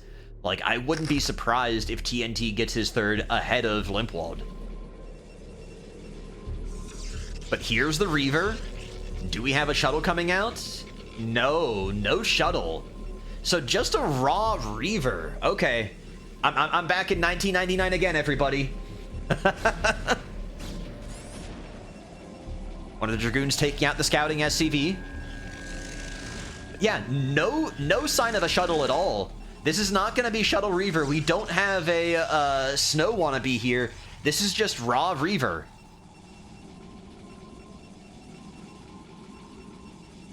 Doesn't even have any Scarabs built either. I think he's just trying to control it, I don't know what he's doing with it yet. Maybe he's going to bring it across the map. It should take about 3 minutes. But still, setting up this push now with the Dragoons. TNT is ready. Does have a couple of tanks back there, a couple of mines. Not going to be enough to bring down this many Oh my god. That was a big mine hit. Look at how damaged these guys are. That Observer was not in position to handle the Spider Mine. And now, even with just a couple of tanks on the high ground, there's no way for Limpwald to get in. There's the spotting barracks. And this is just kind of a stalemate again. We finally have more barracks being built for TNT. I feel like he was really just kind of caught up in trying to manage everything else and forgot to make more factories. But he's got 1 starport, 2 factories coming in. Meanwhile, just more Dragoons at home. I didn't see... Okay, we do have a Citadel of a Dune, so we should be getting Zealot speed coming in soon for Limpwald. We might even be getting High Templar or Dark Templar. We'll need to keep an eye out for that. But the big thing here is I hope we get Zealot legs, because those do help against tanks a lot. Not so much against the Vultures, though. Comes down a lot to just how you manage to control your units and how you focus fire. There's a lot of Dragoons outside of the choke point here. Limpwald really wants to go in there. I feel like the ideas are right, the timings are late.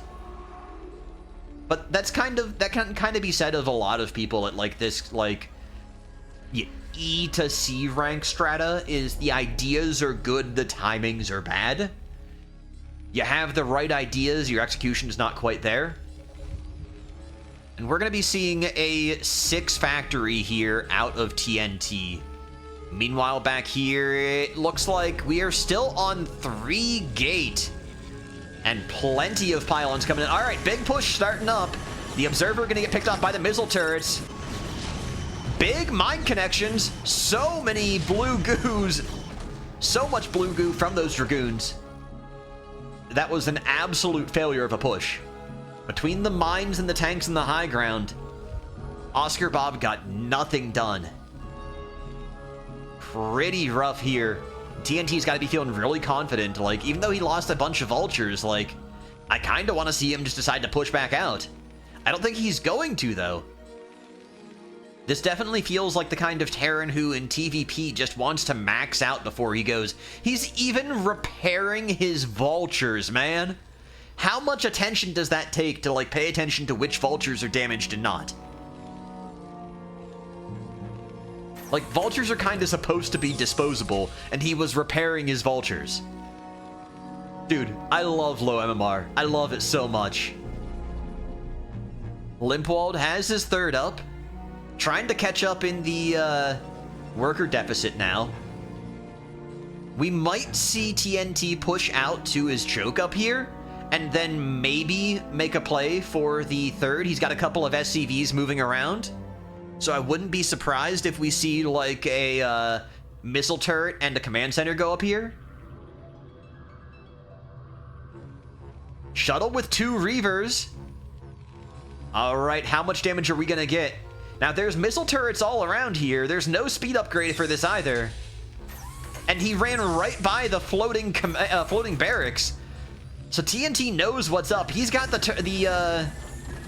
tanks sieged up here as well, and he's not even gonna be able to unload. Limpwald losing both Reavers in the shuttle before they can unload, before a single Scarab can pop off. That's a lot of money down the drain. That is 600 minerals and 200 gas.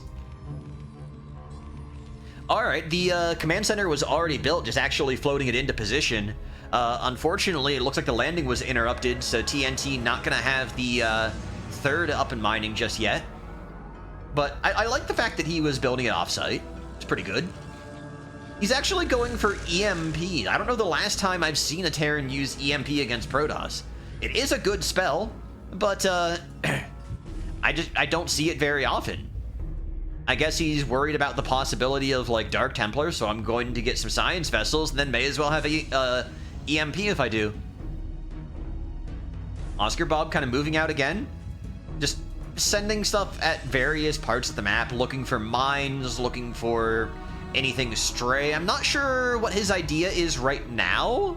Maybe just trying to get his units control grouped, although these are not full control groups at any point in time at any area. So, like, right here, there's 8, there's, like, 9 here, so these are not full control groups. So I'm not sure if that's what his idea is, but, okay, 1 full control group now coming out of Dragoons. Couple of extra Zealots, so yeah, they're gonna have 12 and 12, potentially moving out. But about 3 control groups worth of mech here for TNT. Going to run headlong into the Dragoons. Just A moving forward, not a single mine dropping down. The Zealot's gonna put on some serious damage. Might be able to bring down all of these Goliaths, and with the Vultures all dead, this is actually gonna be so much damage here. Really needs to focus fire the Vultures onto the Zealots and the tanks onto the Dragoons, but not gonna happen. I think these Vultures are just gonna sweep. Or not the Vultures, I'm sorry. I thought the Dragoons were gonna sweep, but nah, the Vultures do have enough damage here to supplement the tanks. Big crush here for TNT. Oscar Bob down heavily on supply. I was sure that Limpwald or Oscar Bob was going to be able to take that. I was sure of it. But I don't play Terran or Protoss, and I haven't played Terran in a very long time, so my estimates and my approximations of fight between these two factions are always going to be a little bit off. I need more time, more experience. But, Limpwald really running short on production right now. Like, this push is going to be nasty because he doesn't have much in the tank at all. There's so many Vultures to deal with these Zealots. I don't think that TNT even needs to siege up. Yeah, that's just a GG. TNT continuing to be our king of the hill. Definitely a fan of where he's been going here. I'm definitely, like I said, if there is one player in this group that is going to be advanced, that is going to be over top of the rest, that is going to be a tier higher, I think it's TNT. I feel like of the players that we've seen, Dag is probably the weakest, and that's nothing against Dag. I am a bit of a fan of Limpwald so far. I'm curious to see how he plays the rest of these matches, but I think that TNT is definitely the strongest guy in this group. So let's go ahead and update the scores, and let's stick with TNT for one more. We've only got one left for him. So, we're gonna have PrPSc as the last match for TNT tonight. This is going to be another TVZ. I did like the way that the timing attack came out for TNT last time around. So, let's get this one started, see where it goes. Once again on Radeon. Alright. For those of you who don't know as well, who may have just tuned in, this is CPL. Ooh, tough split there for PrPSc. That's gonna set his mining back pretty hard.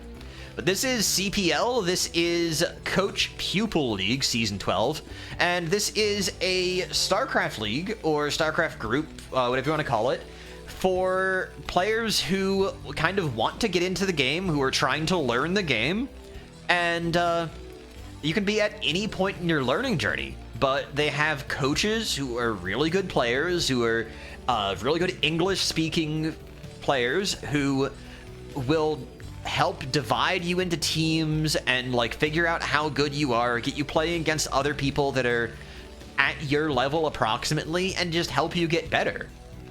So we're in the preseason right now, where we're trying to figure out just how strong a lot of players are. This is Group 12, and it definitely seems like kind of a mid-strength group, especially, like, definitely still in the newer player end. You can definitely tell with PrPSc having the 41 APM at the start of the game, going for a 9 pool. And overall, like, this is the kind of place, though, where you just get the opportunity of really progressing yourself and not getting thrown into the fire of ladder right away. We're going to have an extractor trick before the Overlord. Maybe no extractor trick. He's not even bothering to cancel the extractor, actually. So this is not extractor trick. This is a very fast gas. Alright, PrPSc is making a interesting build. I'm not going to say it's like good, bad, in between. It's interesting. I have not seen this variant of 9-pool before. It's a 9-pool gas. So typically what you'd be doing here is you should have 3 larvae available right when the pool pops, which he does. So in this case, we're going to have all of them turn into lings. This is basically classic right over the plate 9-pool, but usually you would have an extra drone on minerals so you can make an expansion in just a moment. So it's going to be a little bit slower because he made the gas, but right now he should be sending these lings across the map. He should be getting ling speed soon, and then pulling those lings off of the gas if he's going for kind of like an all-in ling play. Now, TNT is going to see this. He's actually not going to be able to get up the ramp because we do have a Ling conga line set up. And seeing that, he's not even going to bother engaging, not going to go anywhere near it. So, I think that we're going to see a bunker, like, right away from TNT. Absolutely. Yeah, going to make non-stop Marines. And I think that this 9-pool is going to fail because PrP is not being aggressive with it. He's also kind of held off on production. He's not making any more drones, not making any more lings, not making a new spawning pool. Not actually sure what he's spending his actions on right now, what he's focusing on. I think he's just microing this drone around that was driven away on the scout. So, honestly, this is a bit of a rough situation for PrP to be in. I like the idea of going for the 9-pool, but again, we talked about in the last game, at this rank, you have good ideas and bad timings. And you have the good idea of let's go 9-pool, let's make the Zerglings, let's move out onto the map. You have the bad timing of you took too long to get out there and do your damage.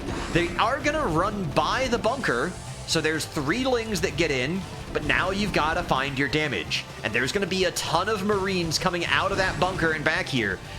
Hasn't even found a single SCV kill yet. Just trying to control, trying to find stray damage as he can, but these Marines have the advantage of being ranged. Not a single SCV kill. This is a perfect defense from TNT.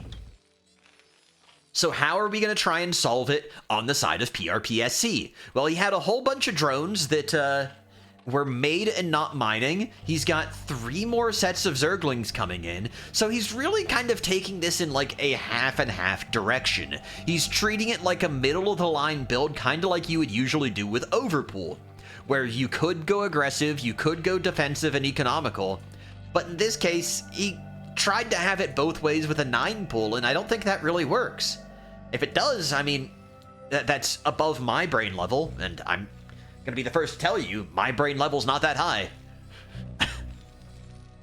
But right now, I think that PrP is going to be in a lot of trouble. He's going for the lair, probably going to be looking for Mutatech, but his natural, his second hatchery is so late at this point, and he has to drone up so hard that as soon as TNT feels comfortable, as soon as he gets this academy done, gets a couple of medics out there, gets stim, the timing push is going to be unstoppable. Like, you're gonna need to have like 5 sunken colonies to hold this, and if you do that, your economy is gonna be in shambles. So making the in-main hatchery is PrP, but he's still got a ton of money, he's still got a ton of larvae. He's just really having a hard time managing all of this stuff. He's actually gone for Hydras. I think we're gonna see Lurker tech out of him. Yes, we're not seeing the Spire. He's going fast Lurker. So maybe that will be able to defend that timing push, actually, if he manages to get them out in time. But if TNT times this and goes out, he's actually going blind for the Muta defense. So this is kind of nice for TNT, or not TNT, I'm sorry, for PrP. Because everything that TNT is doing right now is assuming a by-the-book Mutalisk setup. And that's not what PrP is doing at all. Like, he's going for Lurkers instead of Spire tech. He doesn't have a Spire coming in at all. And this is giving PrP time to drone up. So now with that scan, like, this is the first time that TNT realizes, oh, I might not have to worry about missile turrets. So he's got the eBay down, but he hasn't made a missile turret yet. And I don't think he's going to. He's going to throw another scan for the natural, most likely. Maybe. Because if there's no Spire there, then he doesn't need to worry about it. At that point, just make sure you've got scans for Lurkers, because you know that's what's coming. And then whenever you're ready to bust, maybe you go ahead and you get your factory with some tanks that is coming up. You could go for your science vessel, you could irradiate, but like, you're not really all that worried, and the Zerg is not going for a third. So you've got the Zerg locked down on 2 bases. You're doubled up on his supply right now. You're doubled up on his workers. Like, this could not look better for TNT. Now, if I'm PrP though, there's definitely still room to play. I've got the Lurkers coming. I really need to get more drones. That's my big thing right here. Like, I've got all of these larvae. I want to turn them into drones. I want to get these bases saturated. I want to get my 3rd up. I want to get a 4th up. Like, I want to start being able to play and being able to really out-econ here. But here comes the push. All of those Zerglings just dying right away. They're almost forming like a gigantic arrow facing back towards, facing the enemy base. Bunch of Hydras coming out here to meet it. The big thing is, though, we've got these Lurkers. If those are on hold position, that could be scary. If those Lurkers are hold position Lurkers, that could get so much damage. All you need is 2 Lurkers to take out so many Marines. But I don't even know if they know about hold position Lurkers at this point. I like the discipline here from TNT. Just choosing not to go in, continuing to rally across the map, continuing to build the advantage. even just using a couple of Marines here to tap away. Those are not hold position, so an immediate scan, immediate focus fire on the lurkers. Down they go. There's no more lurkers in production. There's only Hydras and one sunken colony. I think this push is just gonna rocket. The Marine medic push doing so much work. This is also on a +1 weapon timing. That's what he was waiting for, was +1 weapons. This is immaculate from TNT. I love it. I'm so happy for this man. We're gonna have a king of Group 12, and that king is TNT. Now the question is, do we get a prince of Group 12? Or are we gonna have a little bit more of an even distribution outside of TNT? And look at the slaughter that goes on here, man. The Marines just absolutely mopping up. There's no extra base. The drone's dying away. There's not even a GG. But PrP is out. And we have the end of TNT in this set as he goes undefeated. Alright, so who do we want to see next? We've got one more for PrP. This was kind of a low APM hero. Let's do a low APM hero mirror. So we're gonna go right from here into PrPSc versus HyperTurtle. And we'll see who has the option of being the prince of this group. How you doing out there, Pluto? Thank you for the kind words, by the way. Alright. PrPSc versus HyperTurtle. Coming at you live. Another TVZ. We're gonna go right on into it once again on Radeon. If you wanted variety in your games, you're not gonna get it here. We've got the CPL preseason, everything happens on the same. So once again, it's not top versus bottom, but the good news is they went red and blue anyways. It's red versus blue, ladies and gentlemen. This is Starcraft, not Halo. But I'm sure we could make something that's just as fun as red versus blue. Okay, so notable from both of these players before, though, is that both of them started the game on relatively low APM and never really went that far up. Like, very rarely to see either of them in the hundreds. So a lot of them just kind of focus very much on what's in front of their face, focus very much on, like, what they're thinking about. And you don't see a whole lot of, like, major mechanical stuff or hand warming or any of the stuff that people, like, really like to rag on StarCraft players about. So if you're wondering what does a low APM match that's kind of still half decent of StarCraft look like, look no further. That's what we're going to get here. You know, when we saw TNT, he was dancing his worker all around, the scout, just trying to figure out what was going on. We saw a little bit of that, too, with the Protoss player whose name eludes me right now. I can't think of who it was. And it was Limpwald. But I don't think we're going to see that from these guys. If we do, it's going to be at the expense of what's going on in their base. So once again, we have an... Okay, this is not a 9-pool this time. It was an overpool here from PrP. So a little bit more of a middle-of-the-line build. I'm not sure if he had done this game before or after the matchup with TNT, but I'm more of a fan of overpool than I am 9-pool in most circumstances for Zerg, but I'm also a little bit more of an economical player myself. Like, I like to make expansions. I like to just run over the map.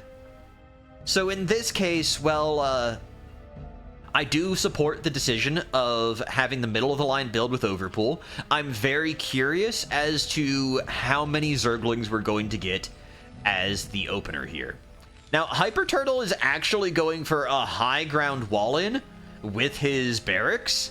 This is some very, very, very old-school stuff. This is like early 2000s, 1999 kind of thing. A lot of times you'll end up, if you're going to go for a wall-in against Zerg, you'll make it on the low ground. But the high ground ramp wall-in is like Lost Temple tech.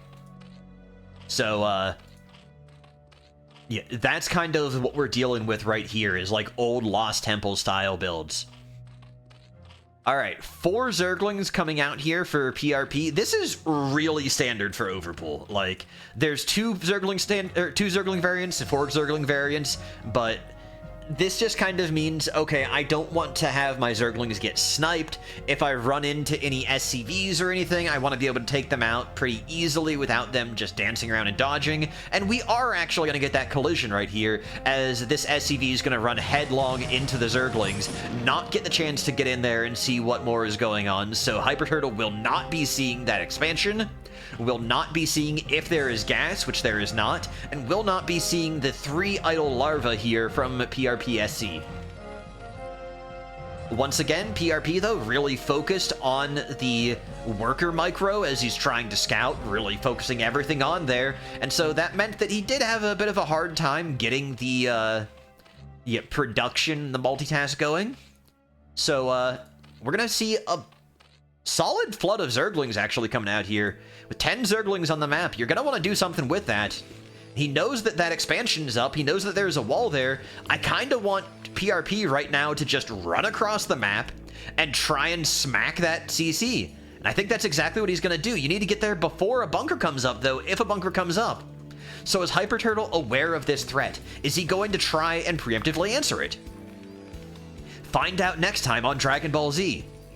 So there's a supply depot, but it's not a bunker. If PrP goes right now, he can get a huge advantage.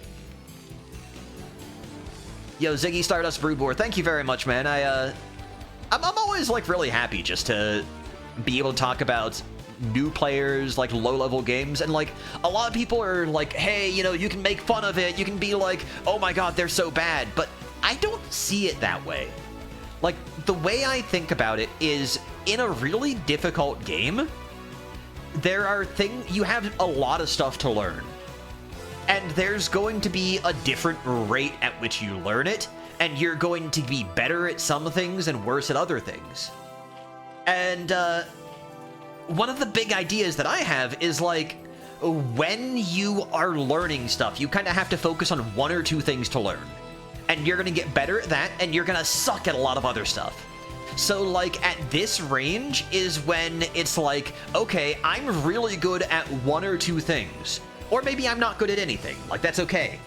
But I'm trying to learn 1 or 2 things. So, like, I think that PrP is trying to learn his build orders. And I don't think that, like, his unit control, his production, his multitasking is great. But I can respect what he's doing with build orders, with kind of the poker game. And unfortunately, it's not going to work out for him. But, in this case, though, HyperTurtle is more like, I'm going to say, sound with his production of units, and less so with his production of workers, especially when he's under stress. So, this is kind of a game where both of them struggle with multitasking, struggle with dealing with stress, struggle with banking things up, but as we can see, when HyperTurtle is not being attacked, is not being pressured, he seems to be much better at managing his economy, at managing his production, at spending his resources. And I apologize, I forgot to get rid of the UI again. There's a lot of Starcraft tonight, there's gonna be mistakes. I'm gesturing at the camera like you can see me when we're on this scene. And I know you can't, but just, you know, I'm trying to treat it like I'm talking with you guys. I want you to be in the room with me. I need to do live commentary, that's the way it really is. But anyways, though, so like I was saying, though, the big thing with this match, though, is I feel like HyperTurtle is going to excel when he's not being pressured, and I would love to see what PrP is able to do, or what he feels comfortable with doing when he's not being pressured. Or maybe he wants to be the one pressuring, but doesn't know how to do that yet. So, right now, I mean, he's gone for lair tech, he's going for lurkers again, the same way that he did last game, but, is HyperTurtle going to be able to handle that? Now, in the Terran versus Zerg that we saw HyperTurtle play against TNT, the one thing that he did have a really good grip on as well was ability usage and using his science vessels.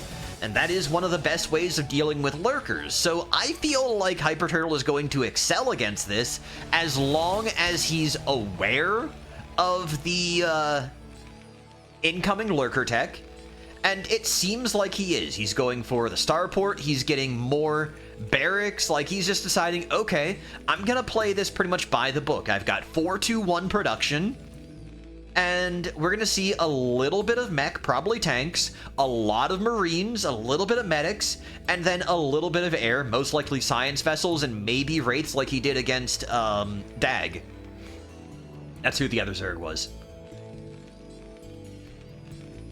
Setting up a defense here. I don't think that... Yeah, HyperTurtle is not aware of that Overlord. It's just barely in the fog of war.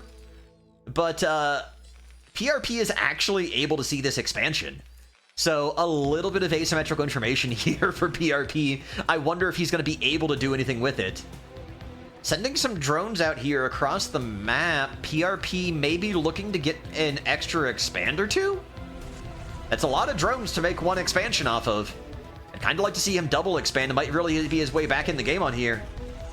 Get some extra production, get some extra mining, just a little bit of everything. I mean, right now he is pretty far behind. He's still just going for the lurker tech. Has the lurkers in his base right now already, actually. Having a little bit of trouble getting the drones controlled. But he's definitely moving them around. He's thinking, all right, I do want to have the... all right, we had a scan on the main. So there is... HyperTurtle has no idea if there is a spire. Oh, we know there is not.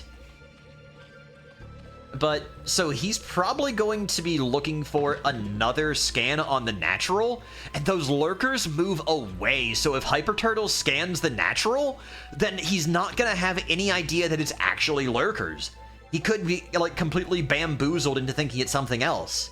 Now, it's kind of obvious that it is lurker, especially because there's no spire that's seen, but, like, it could be something else. It could throw him for a mental loop. Unfortunately, these Hydras are not going to do so well against Marine Medic, and he's burrowed under missile turrets and under a scan. An absolutely crushed push. HyperTurtle feeling pretty good about that one right now. The Medic's a little less good. They need to unionize because they had to use a lot of energy for that. But still, that was a substantial portion of PrP's rather paltry army. So I feel like PrP's going to be in a bit of a nervous spot right now. He's making just a bunch of Hydralisks. But he does need to get those guys into lurkers right now, because if he doesn't, this is going to be an absolutely crushing push. There's not even any tanks here, but I think there might be some behind. No, just straight bio from HyperTurtle. He's not even bothering with the tanks like he did against Dag. So this is just kind of a straight SK Terran style. HyperTurtle is going for SK Terran with 90 APM. I love it, dude. I didn't see what he used the Irradiate on.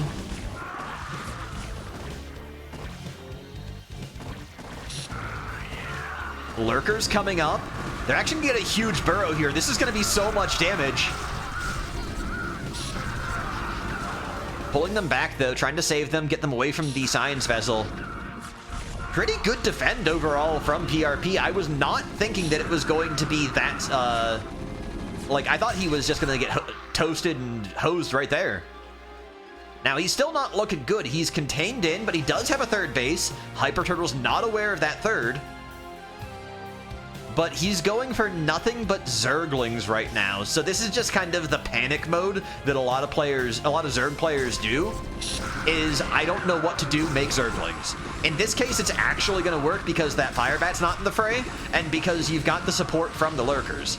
There's not enough Marines to take these out, at least there wasn't previously. And yeah, that's going to be a successful defense still from PrP. Now, PrP is still behind, but at this point, you know, we mentioned that both these players struggle with multitasking, struggle with being able to produce while they're doing everything else. So the fact that PrP is managing to successfully defend these means that well, HyperTurtle isn't having the immediate reinforcements that you would expect out of, like, a higher level player. Man, I love HyperTurtle's use of Defensive Matrix, by the way. It is just so silly, but it kinda works. Unfortunately, it doesn't do enough there to keep his units alive. But HyperTurtle does have a decent amount of production at home.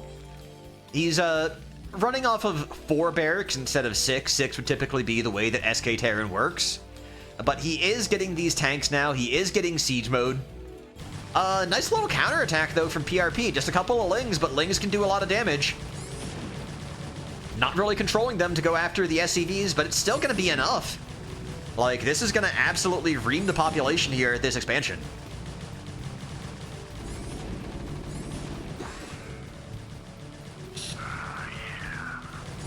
You're absolutely right, NCX. This is staged. The game is not staged, though. The game is completely organic. I got no idea what the result's going to be. I'm feeling like it's going to go the way of HyperTurtle, but these Lings are absolutely doing some massive crushing. Well, they were anyways, until there's more from there.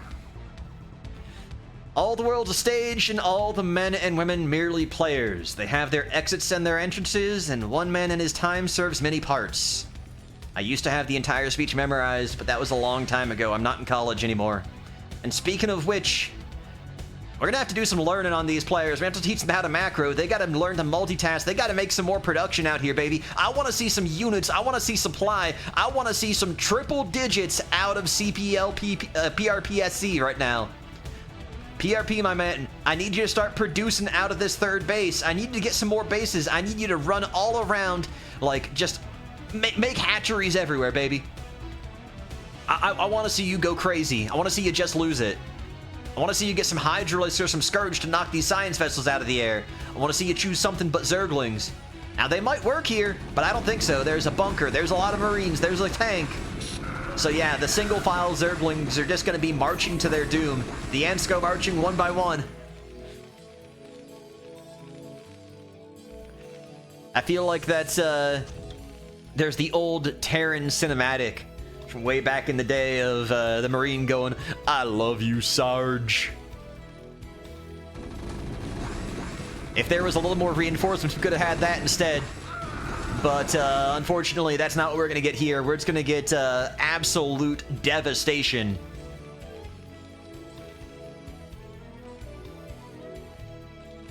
That's a Zergling, Lester.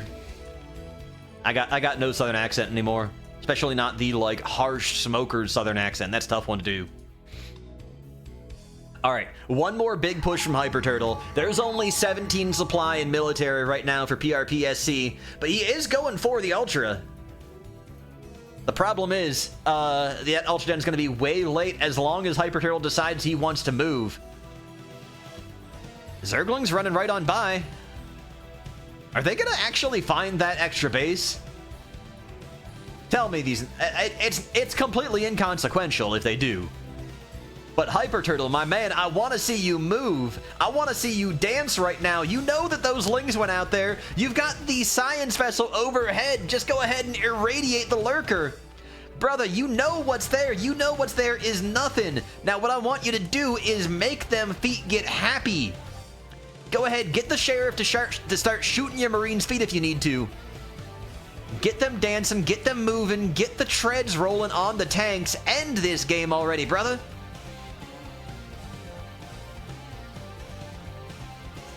Well, we got the staging ground right now. This is like the parking lot where they're going before they FBI open up, you know? And it looks like the open up's gonna happen here on the 3rd. Moving high ground. Pretty easy overall. Yeah, we got the tailgate happening. Alright, I'm happy with this. We're gonna have the 3rd go down. That much production that's gone for PrP. PrP's got so much money right now, it's not like the base itself is what's giving him the like any opportunity. It's you just gotta go ahead and get rid of the production. Siege up against Zerglings. Bit of a, not a bad decision, not a good decision, just a decision. Couple of Hydras over here. He doesn't have any lurkers, though. He's just kind of spaced out on making... All right, here's the lurker transformation right now. But if HyperTurtle comes in at the moment, like, it's going to be way too slow to get those lurkers out there. Not to mention the fact that those Ultras don't have the Ultra upgrades. They're working on speed right now, but don't have the armor. 9 Ultras in production? Okay, HyperTurtle, you've got to move now. You've got to move now.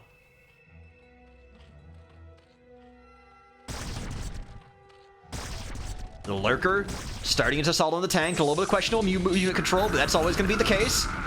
The Lurkers get underground. He doesn't have vision. He doesn't have the detection yet. Okay, here we go. Starting to move on to the Lurkers now, but the Ultras have hatched, and there's a lot of them. PrP could be back in this just off of the Ultra Crush. There's so many Ultras. Oh no, that wasn't cloned. All of those science vessels were using defense matrix at the same time. It doesn't stack like that. That's 4 vessels using energy for 2 D-matrixes. Oh no. Luckily, there's not enough upgrades here to stop the Marines from killing the Ultralisks. If those Ultralisks were heavily upgraded, those Marines would never break through.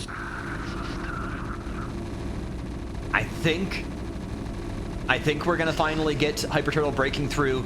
The hatchery at the natural is gonna go down. That's the hatch rule, if you will. And GG is called. PrP as tapped out.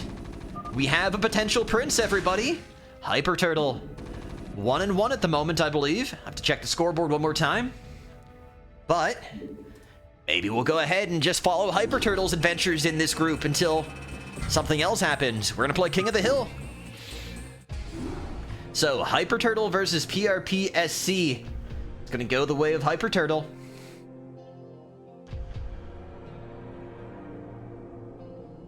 Alright. So, if we're gonna move right along, I know we had Limpwald in the chat just a minute ago. And yeah, HyperTurtle beat Dag as well, so we have ourselves a prince. We've got ourselves a prince. Let's see HyperTurtle versus Limpwald, because that'll close out one more set. Just got to get this loaded up real quick.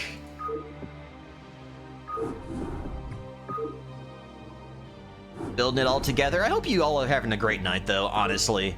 CPL is so much fun. There's so much just going on in general. And, like, it's nice seeing an active place for Brood War. It's nice seeing people out there who really enjoy playing this game or who want to learn like I do. Because I played in college, and I wasn't good. In fact, I don't think I ever won a single game on iCup. But part of the problem was I also played Terran, and Terran's just hard to play. So, I'm really glad that, you know, way after college, I'm not going to say how far after college, I'm getting the chance now to come back and be like, you know what? I want to learn this properly, and I want to learn something that fits me better than Terran, which is why I play Zerg, and I have literally no idea about this matchup. But the one thing that I do know is that, like I said, I think that Protoss has a pretty decent advantage early on if you put pressure on. I know that HyperTurtle has historically struggled with pressure, so if we see Limpwald go for, like, early Zealot pressure, if we see Limpwald go for, like, 2-gate Zealots, I think it's going to be a really, really hard game for HyperTurtle. If we see him go for 1-gate Goon range like we did last game, with, like, the Nexus out of there, I think it's going to be a little bit easier for HyperTurtle. So, locally unseen, the last game, the result was HyperTurtle 1.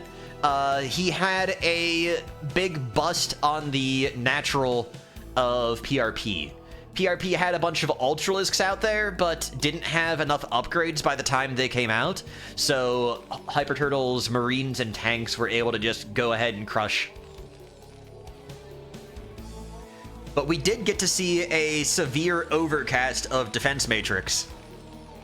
We had 3 or 4 Science Vessels using Defense Matrix on the same Marine and the same tank.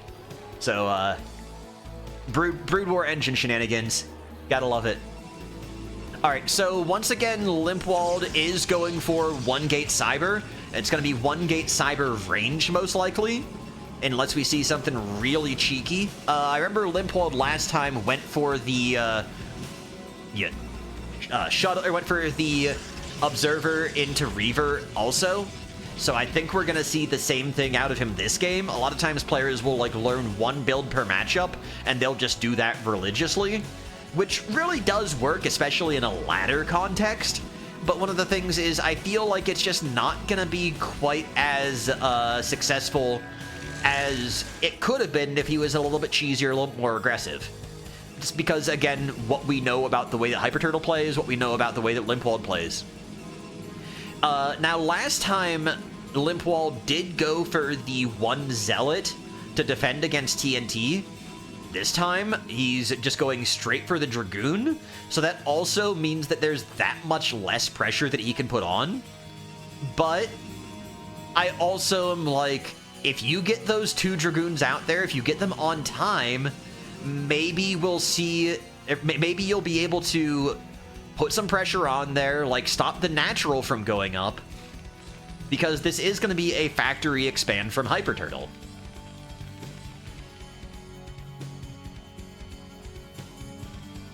So he's going to see, alright, there's no natural yet. Could even, like, put a pylon behind if he really wanted to be cheeky, like, go for cannons, but that's really stupid because you're going to have the vision from the SCVs and everything. I kind of like just hiding it right now for the sake of being able to avoid this Marine that's patrolling around looking for the scouting probe. But HyperTurtle's got a lot of money right now. He could make the natural if he wanted it. But again, he doesn't really have any idea what's going on Limpwald's side. So if we take a look at, like, his vision, he says, okay, you've gone for, like, 1-gate Cyber, but I don't know if you've got units, I don't know what you've got. So this bunker's going to be set up with all 4 Marines, and we're going to have the tank coming out as well. So, like, this is, again, the same thing that Limpwald ran into last time, where he's not going to have the timing to get these Dragoons out there to actually pressure a bunker with range. Again, kind of like the low-rank Starcraft thing of right idea, bad timing. And in Starcraft, timing really is everything. So even if he does come out here, he's got the probe that escaped. There's the natural going down right now. The natural almost finished Limpwald. Hey, Bioloco or PrP. Hey, I didn't know you were from Colombia, man. Welcome. I hope you enjoyed the cast. I liked watching your games. I think we've got one more for you still. But I'm glad that you're around. I'm glad that you're playing in CPL. And honestly, I'm glad just to have everyone here tonight. I'm glad to be doing this. All right. So a little bit of a Maynard here, pulling the workers over from Limp. Limp having the worker advantage again. So HyperTurtle, I've noticed before, just kind of ends up being behind on workers, even in mirror matchups a little bit, just kind of missing a couple of the timings and everything.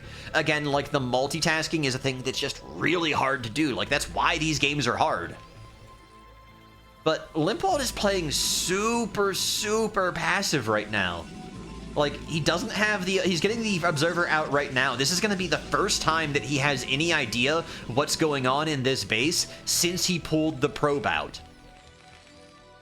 And so, like, now it's going to be, alright, I have a couple of Dragoons, but he's going to see this all fortified up and, like, okay, what's the next decision? I don't feel like I can really try and break this. Do I want to go out, take a third? Do I want to set up for Reaver drops? Like, what is my plan here if I'm Limpwald and I see this? Like, let's actually take a look right now at what he sees. There's the move out as the barracks lifted up.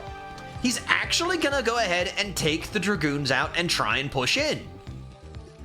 Now, this is gonna be really interesting because they have a huge chance of running into the spider mines. They did see the mines go down, but he wasn't looking enough. Oh my god! Big connection on 2 mines. All right, the Observer's gonna come up here, gonna scout for the push.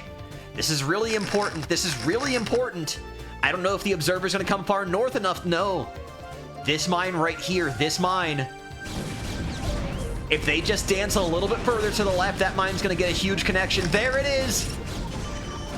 One goon goes down, but he is able to clear the minefield. Limpwald continuing to make Dragoons through this, also getting shuttle speed. So he does have the Reaver out there. He is going to go for the shuttle. So this time, really making up for the last time where he didn't have the shuttle speed there. There are no missile turrets. TNT had missile turrets up to prevent the drop. There's also no scouting barracks.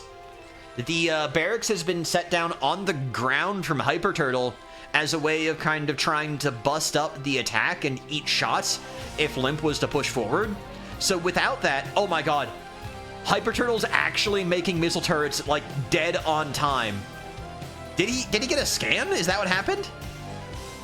I don't think so. He has no idea that there's Reavers and a shuttle available. This was just a blind timing counter. Like, that's a big deal. That was, last game, that was exactly what, Limpwald got countered by, got shot down by. And HyperTurtle also has a Wraith. That Wraith is going to be parked over here to deal with a potential drop. So, there's two Reavers. I think we're going to see the same thing again, trying to go for the drop, and the Wraith and the turret are going to just bring it down. Oh my god. I can't believe this. HyperTurtle has a pretty well-defended front, and, like, Limp is aware of this. He's got a perfect Observer that sees everything. But the problem is the Observer doesn't see this Wraith, and doesn't see the turret back here. So this shuttle, we have to keep an eye on the minimap. We have to keep an eye on exactly what's going on over here, because if that moves out, that could be a huge problem for Limp. All right, sieging up, but Limp doesn't have any real way of busting through this to get to the tanks. And now there's that many more tanks here as well. HyperTurtle's gonna actually try and crawl forward. He's got... Oh no! The shuttle has been loaded. He's gonna try and push forward and drop at the same time, but the Wraith and the shuttle... Oh no! The shuttle goes down, doesn't get the drop again. However, this push might be able to do it. Mine connects with the friendly fire onto the tank. Focus firing tanks down. There's not enough Dragoons, though, to continue the push. But, oh no, he had the idea of the drop. He wasn't aware of what was defending. Just such tragedy. Limp cannot get any luck with the drops. He is not a proper disciple of Snow. Although if he wins, we might see a feet clap yet. More Dragoons coming up. Limp has a very healthy saturation on his bases. Even has a bunch of idle probes just from having been producing with his hotkeys. Making some more gateways, but really HyperTurtle is the one here who's got a pretty solid economy. Gonna be looking for a third. Still low on SCVs just because, again, we've seen that he doesn't make enough a lot of times. But he's continuing to make more production, more upgrades. Like, HyperTurtle's in a pretty scary spot overall. And he's only going to get stronger. Like, late game Terran mech is scary. HyperTurtle going in with the Wraith now. Believes there's nothing else left to really scout. Or to defend against. Unfortunately, going to get shot down by the entire interior offensive line of Dragoons. Pretty solid force up here for the front. Limp might be able to break this, but it's going to require really good unit control. He has the +1 timing before any of HyperTurtle's upgrades are done, so he's going to try and take advantage of this. Mine's going down. There's not a dense enough siege line. All right. Limp is backing off. I think he had enough Dragoons and Zealots to take that on. even with how congested that area was, if he just focus fired the tank, there wouldn't have really been anything left to stop his Dragoons. But Limp playing very careful here, sees the SCVs crossing over, sees the third right as it's about to finish. This is horrible timing for HyperTurtle, and great timing for Limpwald.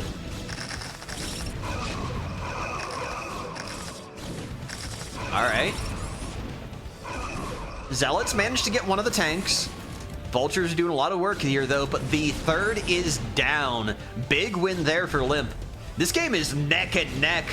It feels like it, but actually the supply is hugely in favor of Limpwald. And he has so many Dragoons at this point. As long as he doesn't get caught by these mines, so many mines, I think he's going to be in great... Oh my god, look at how many Zealots are coming in. And these are speed upgraded Zealots. They've got +1. He's going to be a very, very happy boy. Shuttle in this time, dancing around. I don't know if he actually got a Reaver drop to land, though.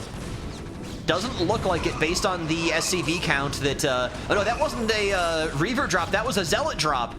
We had Zealot bombs on the tank on the backside. And now the Dragoons pushing in, A-moving from the front. Pushing through the choke point, focus firing on the tanks. This is looking great for Limpwald. I don't know if HyperTurtle is going to be able to get anything more. He calls GG, and we do not have a Prince of the set because HyperTurtle going, I believe that's 2-2 in the group. Limpwald could very be our Prince. I don't think we've seen too much more of him yet. Let's go ahead and record the scores and keep it going because there's a lot more to see here. Alright, what do you guys think? Do we want to see Limpwald versus Dag? Or do we want to see Limpwald versus PrP? Hey, you know what? PrP was here. Let's give him one more because he's in Colombia. He had the courtesy of joining. Let's give him one more game of himself so he can be the star of the show, you know? Alright. Let me get the replay loaded up. Limpwald versus PrP. Let's go, a ZVP, one of my favorite matchups. PrP, I hope you're still around. If you're not, I hope you're having a fantastic night wherever you are over in Colombia. Alright, so PrP, our Zerg man. I'm a Zerg player myself. I've always got all kinds of thoughts on Zerg, and not a lot of them are right. But I'm curious as to how the builds are going to work out here. I know that before we'd seen PrP go overpool, we'd seen him go 9-pool. One of the things I think is kind of interesting, actually, is he's got his rallies set away from the hatchery. So while that's good, like in the middle game, when your units move away from there... Okay, no, he actually doesn't have a rally set. Just kind of has the units dancing a little bit. Or like clicking away and then clicking in. Maybe does have a rally? I don't know. Yeah, that's definitely a rally set to here. Anyways, point being, like, rallying your workers used to be a thing that was considered, like, really good. Again, back in the early 2000s. But nowadays, it's considered, like, as long as you can be aware of where your workers are if they're idle, you're losing time by having them go away. But it's also such a tiny optimization that it doesn't matter. Okay. So, setting up for a wall-in, so Limp has a pretty good understanding of at least the sim city that you want to have. We're going to be seeing a Forge first, maybe Forge Fast Expand, maybe Forge Gateway to finish the wall. Going to be dependent on how he scouts, most likely. And I believe we had a Overpool from PrP. Like I said, I really like Overpool, especially in ZVP. And one of the big things that we're going to be looking at here is how the scouting plays out. I feel like if there's a hole in the wall and you can find like the opportunity of getting in, just going Zergling heavy early on is great. Otherwise, you just want to go straight for Hydras. You can do lair tech as well. You can go for mutas. You can go for lurkers. I know that PrP is a real big fan of his lurkers. But, you do need to get that expansion up too. So, once again, PrP is focusing his attention on the drone over here, I'm guessing. We do actually have a drone coming over. He's attacking. All right, nice little bit of multitasking. Something that we had historically been seeing PrP struggle with, but he does pull a drone over. Doesn't get the hatchery built yet, though. Meanwhile, we have just a cannon coming up, so not going to do a full wall-in yet. Gonna be kind of dependent on what this probe sees, but we do have the cannon. It's gonna come up soon, and that's gonna stop just like a couple of drones running by. And we do have the gateway. He's also gonna be using the, oh god, I love this trick, where you can attack your own building to basically force the probe to hold position.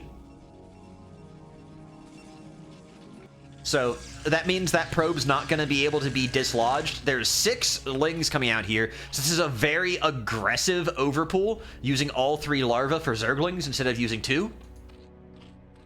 So really going to want to have those lings go over and like try and break the wall, but the problem is that there's already a cannon there, and you cannot break a wall with cannons.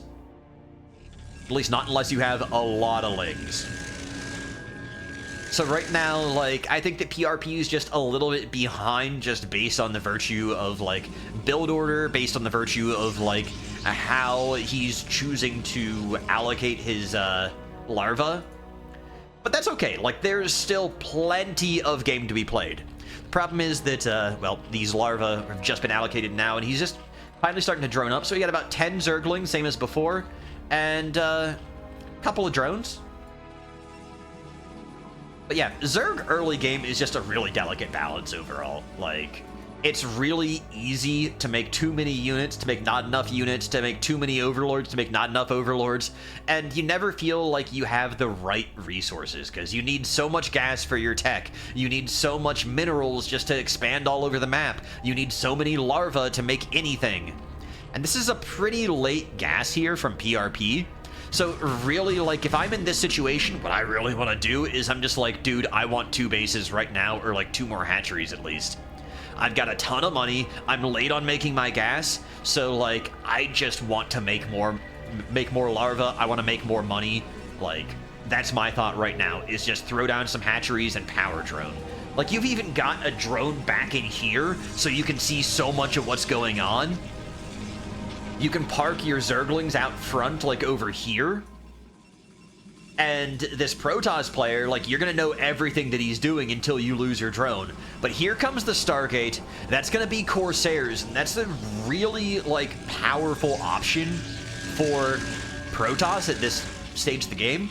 Also gonna be going for the Citadel of Dune, so we're gonna get Zealot speed. Oh, I love what Limp is doing here. I really like the way that this man plays his ZVP. PVZ, rather. Like, this is gonna be fun. Because a huge power for this matchup is the Zealot when you get the leg upgrade. But if you manage to take down the Overlords as well, like, it's really hard for beginner Zergs to figure out, like, how to deal with being contained in your base by Corsairs, being constantly supply blocked. Where are the Overlords anyways? Yeah, they're pretty vulnerable, and there's not a single Hydra out there yet. Is there even a Hydra? There is a Hydra den. But yeah, there's not a single Hydra out here. Gonna definitely need to see that and coming up soon. Alright, 3 Hydras in production.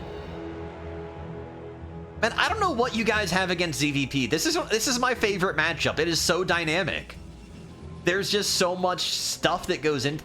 I probably like it because all that Zerg does is just make Hydras and then switch between lurkers and mutas. And that's it. That's the way the game is played. Like, it's really simple for Zerg. It's just also really complicated because PrPSc has all the options. They have all the stuff you have to do. But yeah, Corsair gets a scout out. He's gonna now go hunting for Overlords. We got a couple of them over there. We got one in the top right. He's gonna be looking for bases as well, which he's not gonna find. But I think if you're Limp right now and you see that there's no third base, you're gonna be really happy.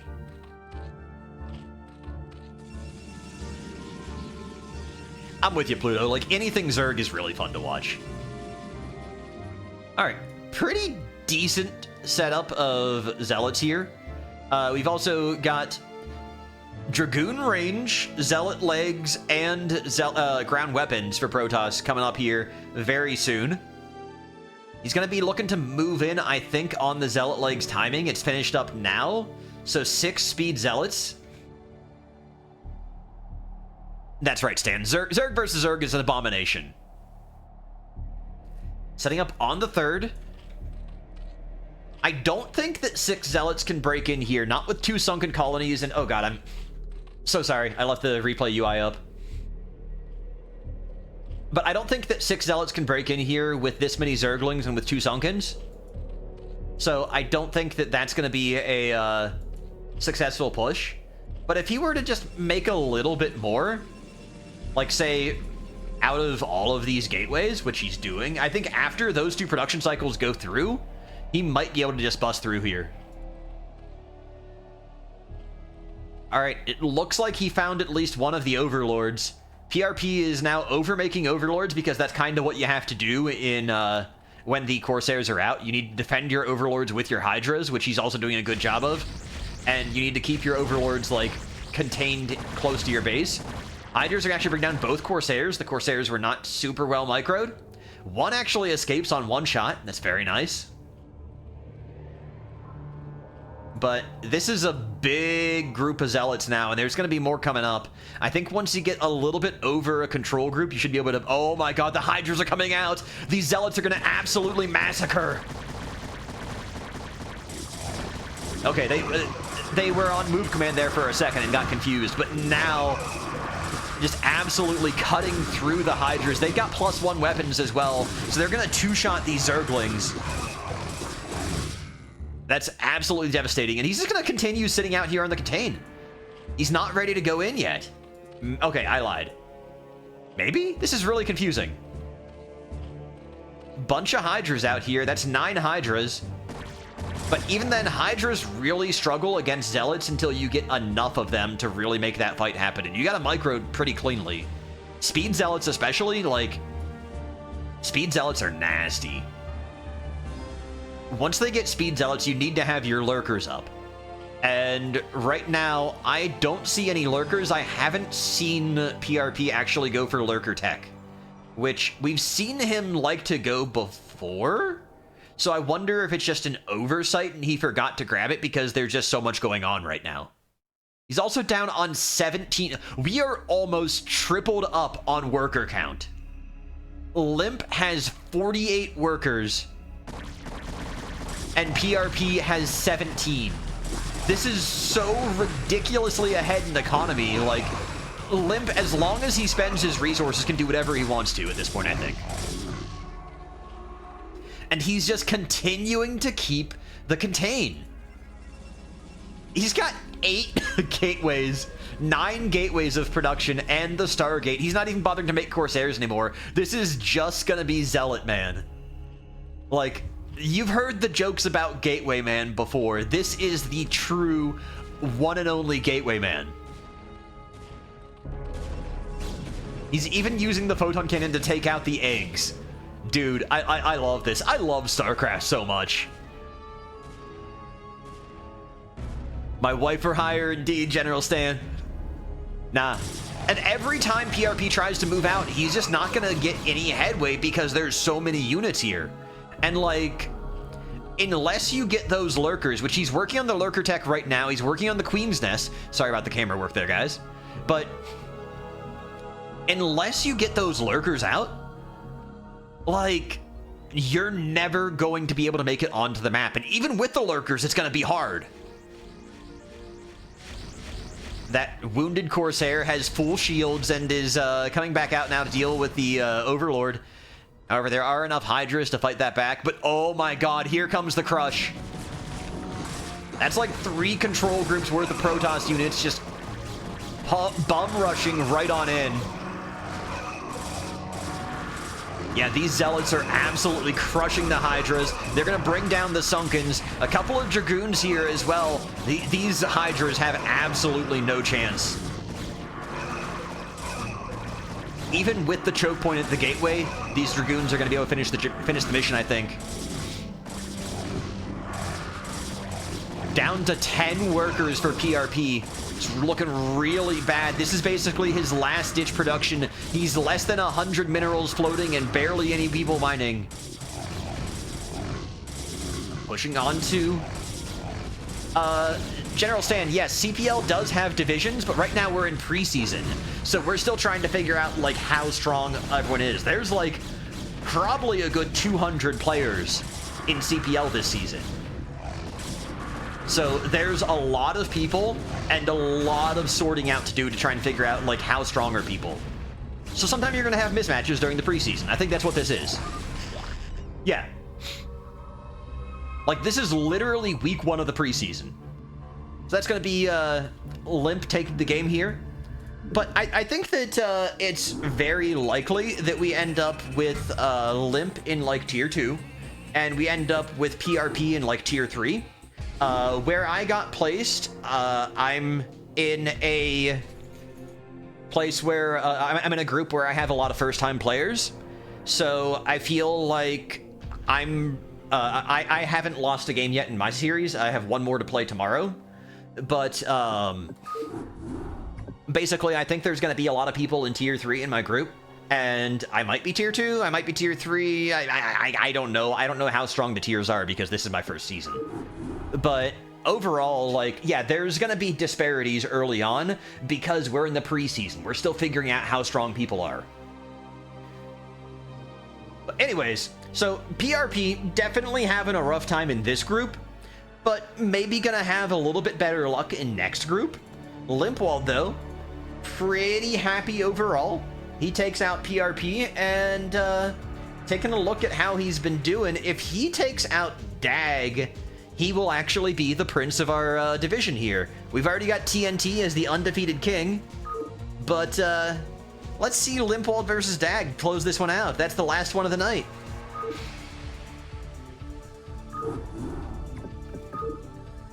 Now, this is going to be a ZVZ. No, this is not a ZVZ. We are not going to have the ZVZ because PrP and Dag did not play.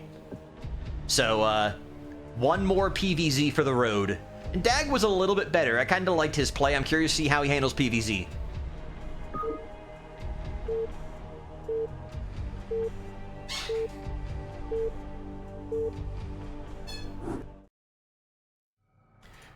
All right. So let's see if they went top versus bottom. Yes! All right. In the top, we have the blue player, Limpwald. He's been putting up some pretty entertaining matches. If he takes this one, he will be second for the group. If he loses here, he will be tied with HyperTurtle with 2-2. And in the bottom left, the red Zerg, we have Dag. Dag is, he's been having a little bit of trouble in the group so far. He did not manage to beat either of the Terrans, but a lot of that came down to just not really feeling very comfortable playing with Defilers. I could definitely tell.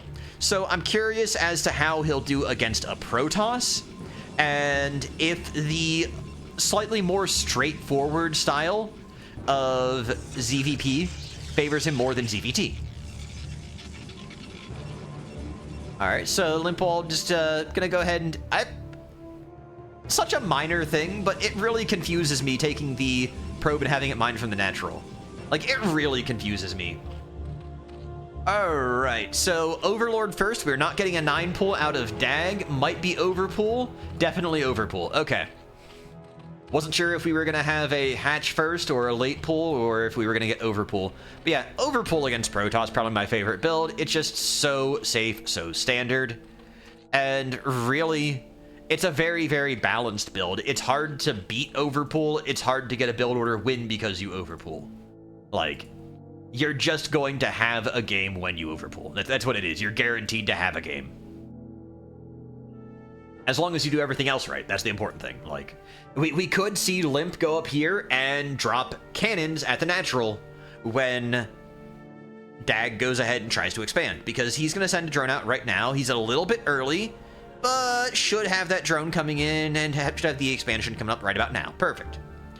So, like, we could see the scout go through and be like, oh, okay, you have an expansion. I'm gonna put cannons behind your minerals.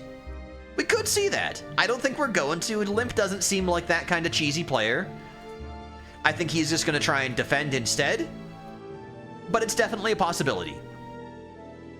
In fact, looks like Limp is actually end scouting, so he's going to last location Dag. So that is going to be a completely safe hatchery, like no question about it. Unfortunately, I don't think he saw the Overlord with his probe, so he didn't have an idea of, oh, the Zerg came from that direction.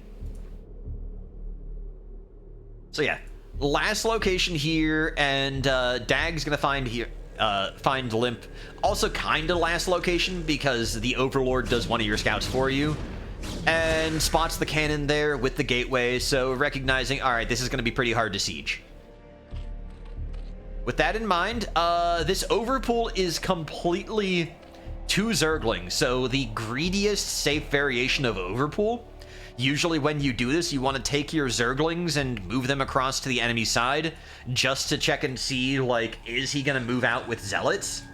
You want to, like, scout as fast as possible and, like, get as early of a warning as possible. But, overall, like, I like the greedy play here. This is very much a man after my own heart. I kind of want Dag to just go for a 3rd hatch, like, on-site, go for a 3rd base right away. Instead, he's going for Lair, though, and we are gonna probably see him go Spire. I think Dag did that previously.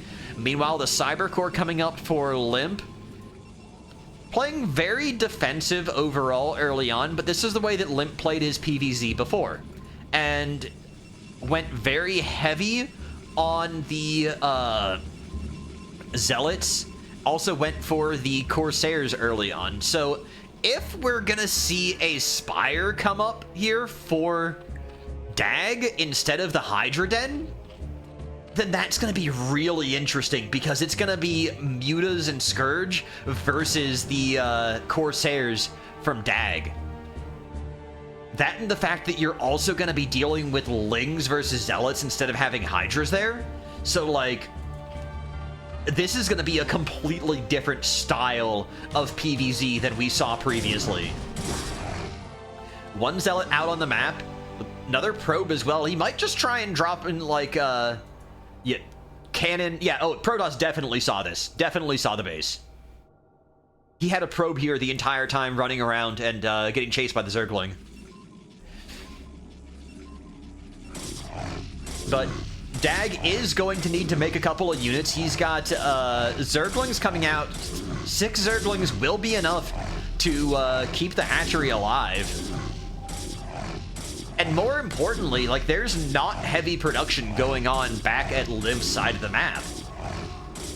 So when these Lings come out, they're going to be able to push this away. And we're not going to see more oh, he actually cancels the 3rd. Okay. Dag, if you just go for the 3rd in the middle bottom, you could have easily taken that. All right, he's going to make a hatch in the natural instead. I really wanted him to go out there and defend that 3rd, because having a 3rd on site is so powerful. But, you know, I'm not the one who's playing. I'm the one who's out here watching. I'm the one who sees all. And we see a lot of things that these players don't right now, you know? Like, we see this Corsair coming out here, and this means that Limp is going to get the chance to see a lot more of the map than Dag does. But we've got the Spire up. We've got nothing, actually, in production with it. We don't have Mutas. We don't have Scourge. It's just all Lings. This is like... This gives me serious SC2 vibes right now. So, Limp's gonna see everything here. Sees the Lings over here at the 3rd, but there's no 3rd base. Just a couple of hatcheries. So recognizing they're even on bases, And there's also no anti-air. Like, there's a Hydra Den, there's a Spire, but there's nothing to shoot these Corsairs down right now. So Dag's gonna be in trouble because he needs to get more Overlords. He needs to get something to shoot these guys down. He's actually got it in the Scourge control. This time there's no overkill in the Scourge. Oh my god, are they gonna be able to race it down? They do get the Overlord, but Dag had problems previously with his Scourge overkilling onto Science Vessels, but this time he gets perfectly 2 and 2 to kill off the Corsairs. Lings flooding across the map. There's a lot of Zealots here, though, and there's a cannon. This is not going to be good. Those Zealots are also +1s. They're going to two-shot the Lings. The Zealots are just as strong as the cannons are against the Zerglings. So even with this many these Zerglings can't do anything. They can't fight this.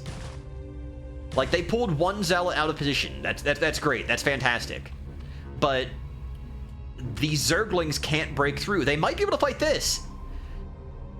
Protoss with Zealot legs. He's got the +1 timing as well. Like, that's really very, very dangerous. But these Lings should still be able to get us around if he gets all of them in one place at the time. It'll be a nasty fight. There's going to be a lot of death and carnage that happens if they do fight. And they're not going to. Instead, this is just Limp going right after that third base location again. And what's the trick going to be? Like, you still can't get in. The Zerglings aren't going to be able to break in behind the cannons and behind the wall. And we don't get a cancel. Dag wasn't paying attention. So that's a lot of money down the drain. Dag having a little bit of difficulty controlling some of his Zerglings here. Also having a little bit of difficulty engaging cleanly onto the Zealots. Might be able to find some of these guys in transit, though. That would be pretty nice. But yeah, these Zealots are absolutely terrifying. Speed upgrade and +1. Like, this is very hard for a Zerg to engage on right now. And there's just going to be an endless swarm of them, really. So yeah, the Hydras are the right idea. You need Hydras that are upgraded into Lurkers. Also, if you would just go Mutalisks, Mutalisk would help him out a lot against this right now. Big surround from the Zealots. Trying to kite away. Limp is not willing to commit onto here. He's very, very cautious, very risk averse.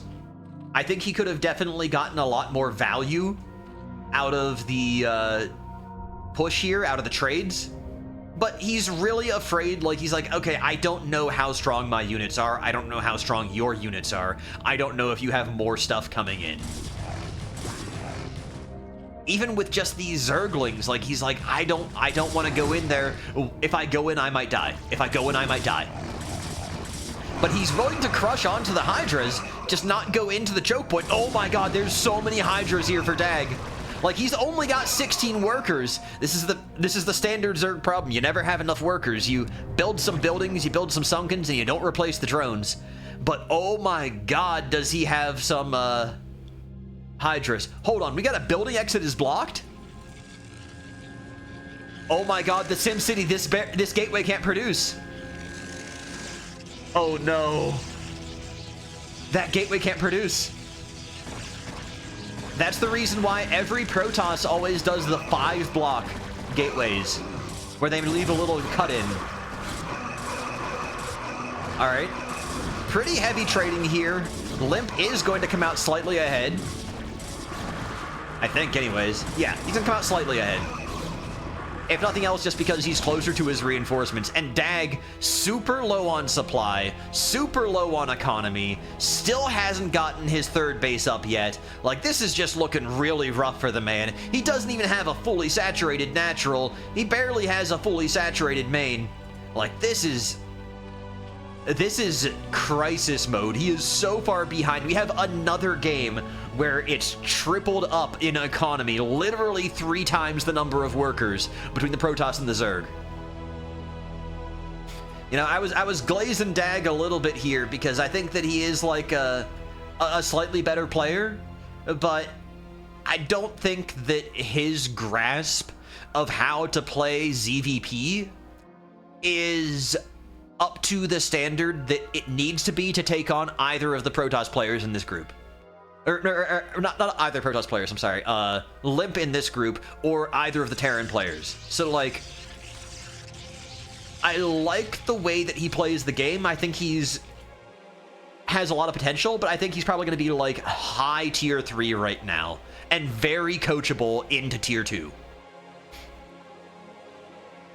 But I could be wrong, and those of you who know the tier system better, who know CPL better, might be able to tell me otherwise. But yeah, these Lings are going to get absolutely crushed, and like, it doesn't matter right now.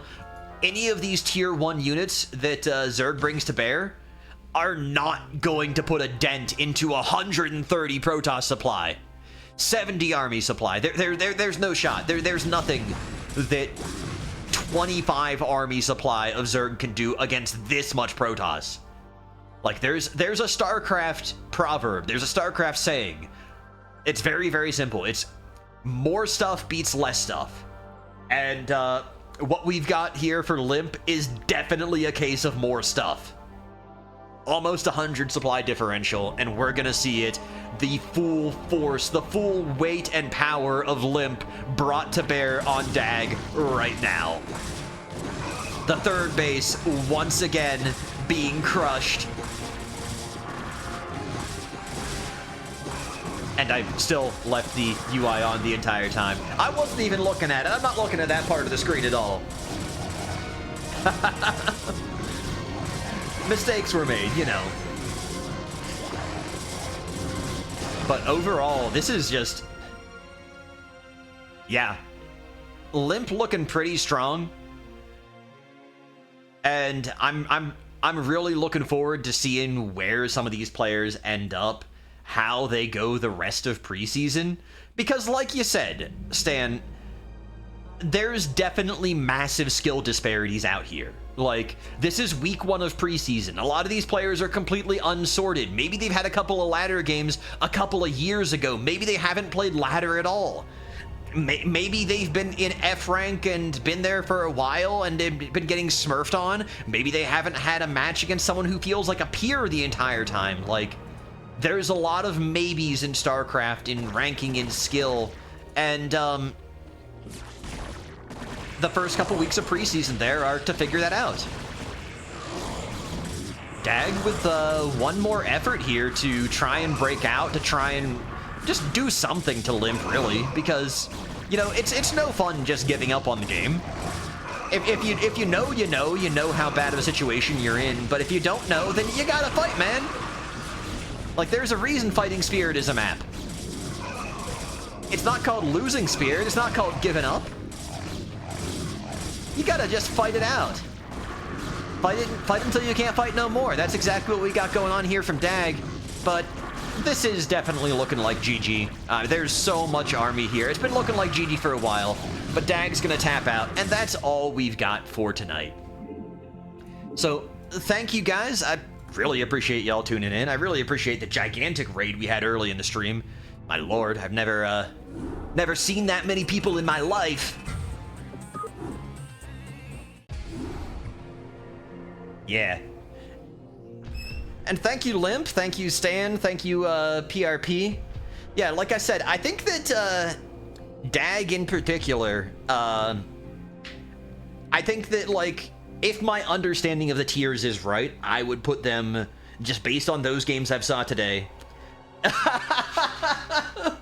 I would put Dag at, like, the top of tier 3 and, like, give them a coaching session, and they're in tier 2. Limp and HyperTurtle, definitely tier 2. And I don't know where the boundary between tier 2 and tier 1 is, but TNT, the guy we were casting right at the start of this, I mean, I think he's kind of like halfway between, yeah, tier 2 and tier 1, maybe. Probably not tier 1, I don't think he's that good, but definitely like head and shoulders above the rest of the players in this group. So that's kind of my take on it right now. I think that this group overall is a lot stronger than the group I did yesterday was, which was group 3. I feel like the rough power of each group, like associated or guessed, is increased the higher the group goes. So somehow I got put in Group 1, but it's because I literally have no ladder history. Like, I had no idea how strong I was, and I don't want to be arrogant, but I think I'm a little bit stronger than the guys I was playing against. But we'll see. Anyways, point being, there's still a lot to play, but there's no more for tonight because we have the final score screen here. Limpwald versus Dag. Limpwald goes 1-0, and overall, PrP going unwinning, TNT going unlosing, and HyperTurtle, Dag, and Limpwald all in the middle here. So, pretty good overall. I'm pretty happy with the group, and I'm glad that I took the time to cast it. I hope you guys are glad as well. I hope you guys have had a fantastic time, and if you're not aware of CPL, I hope you join. Because, honestly, it's a great time, and for Brood War lovers out there, if you're a good player, you can teach. If you're a learning player, you can learn. And if you're in between, there's probably a place for you as well. So, thank you, everybody, and I hope you have a good night. I'm out of here.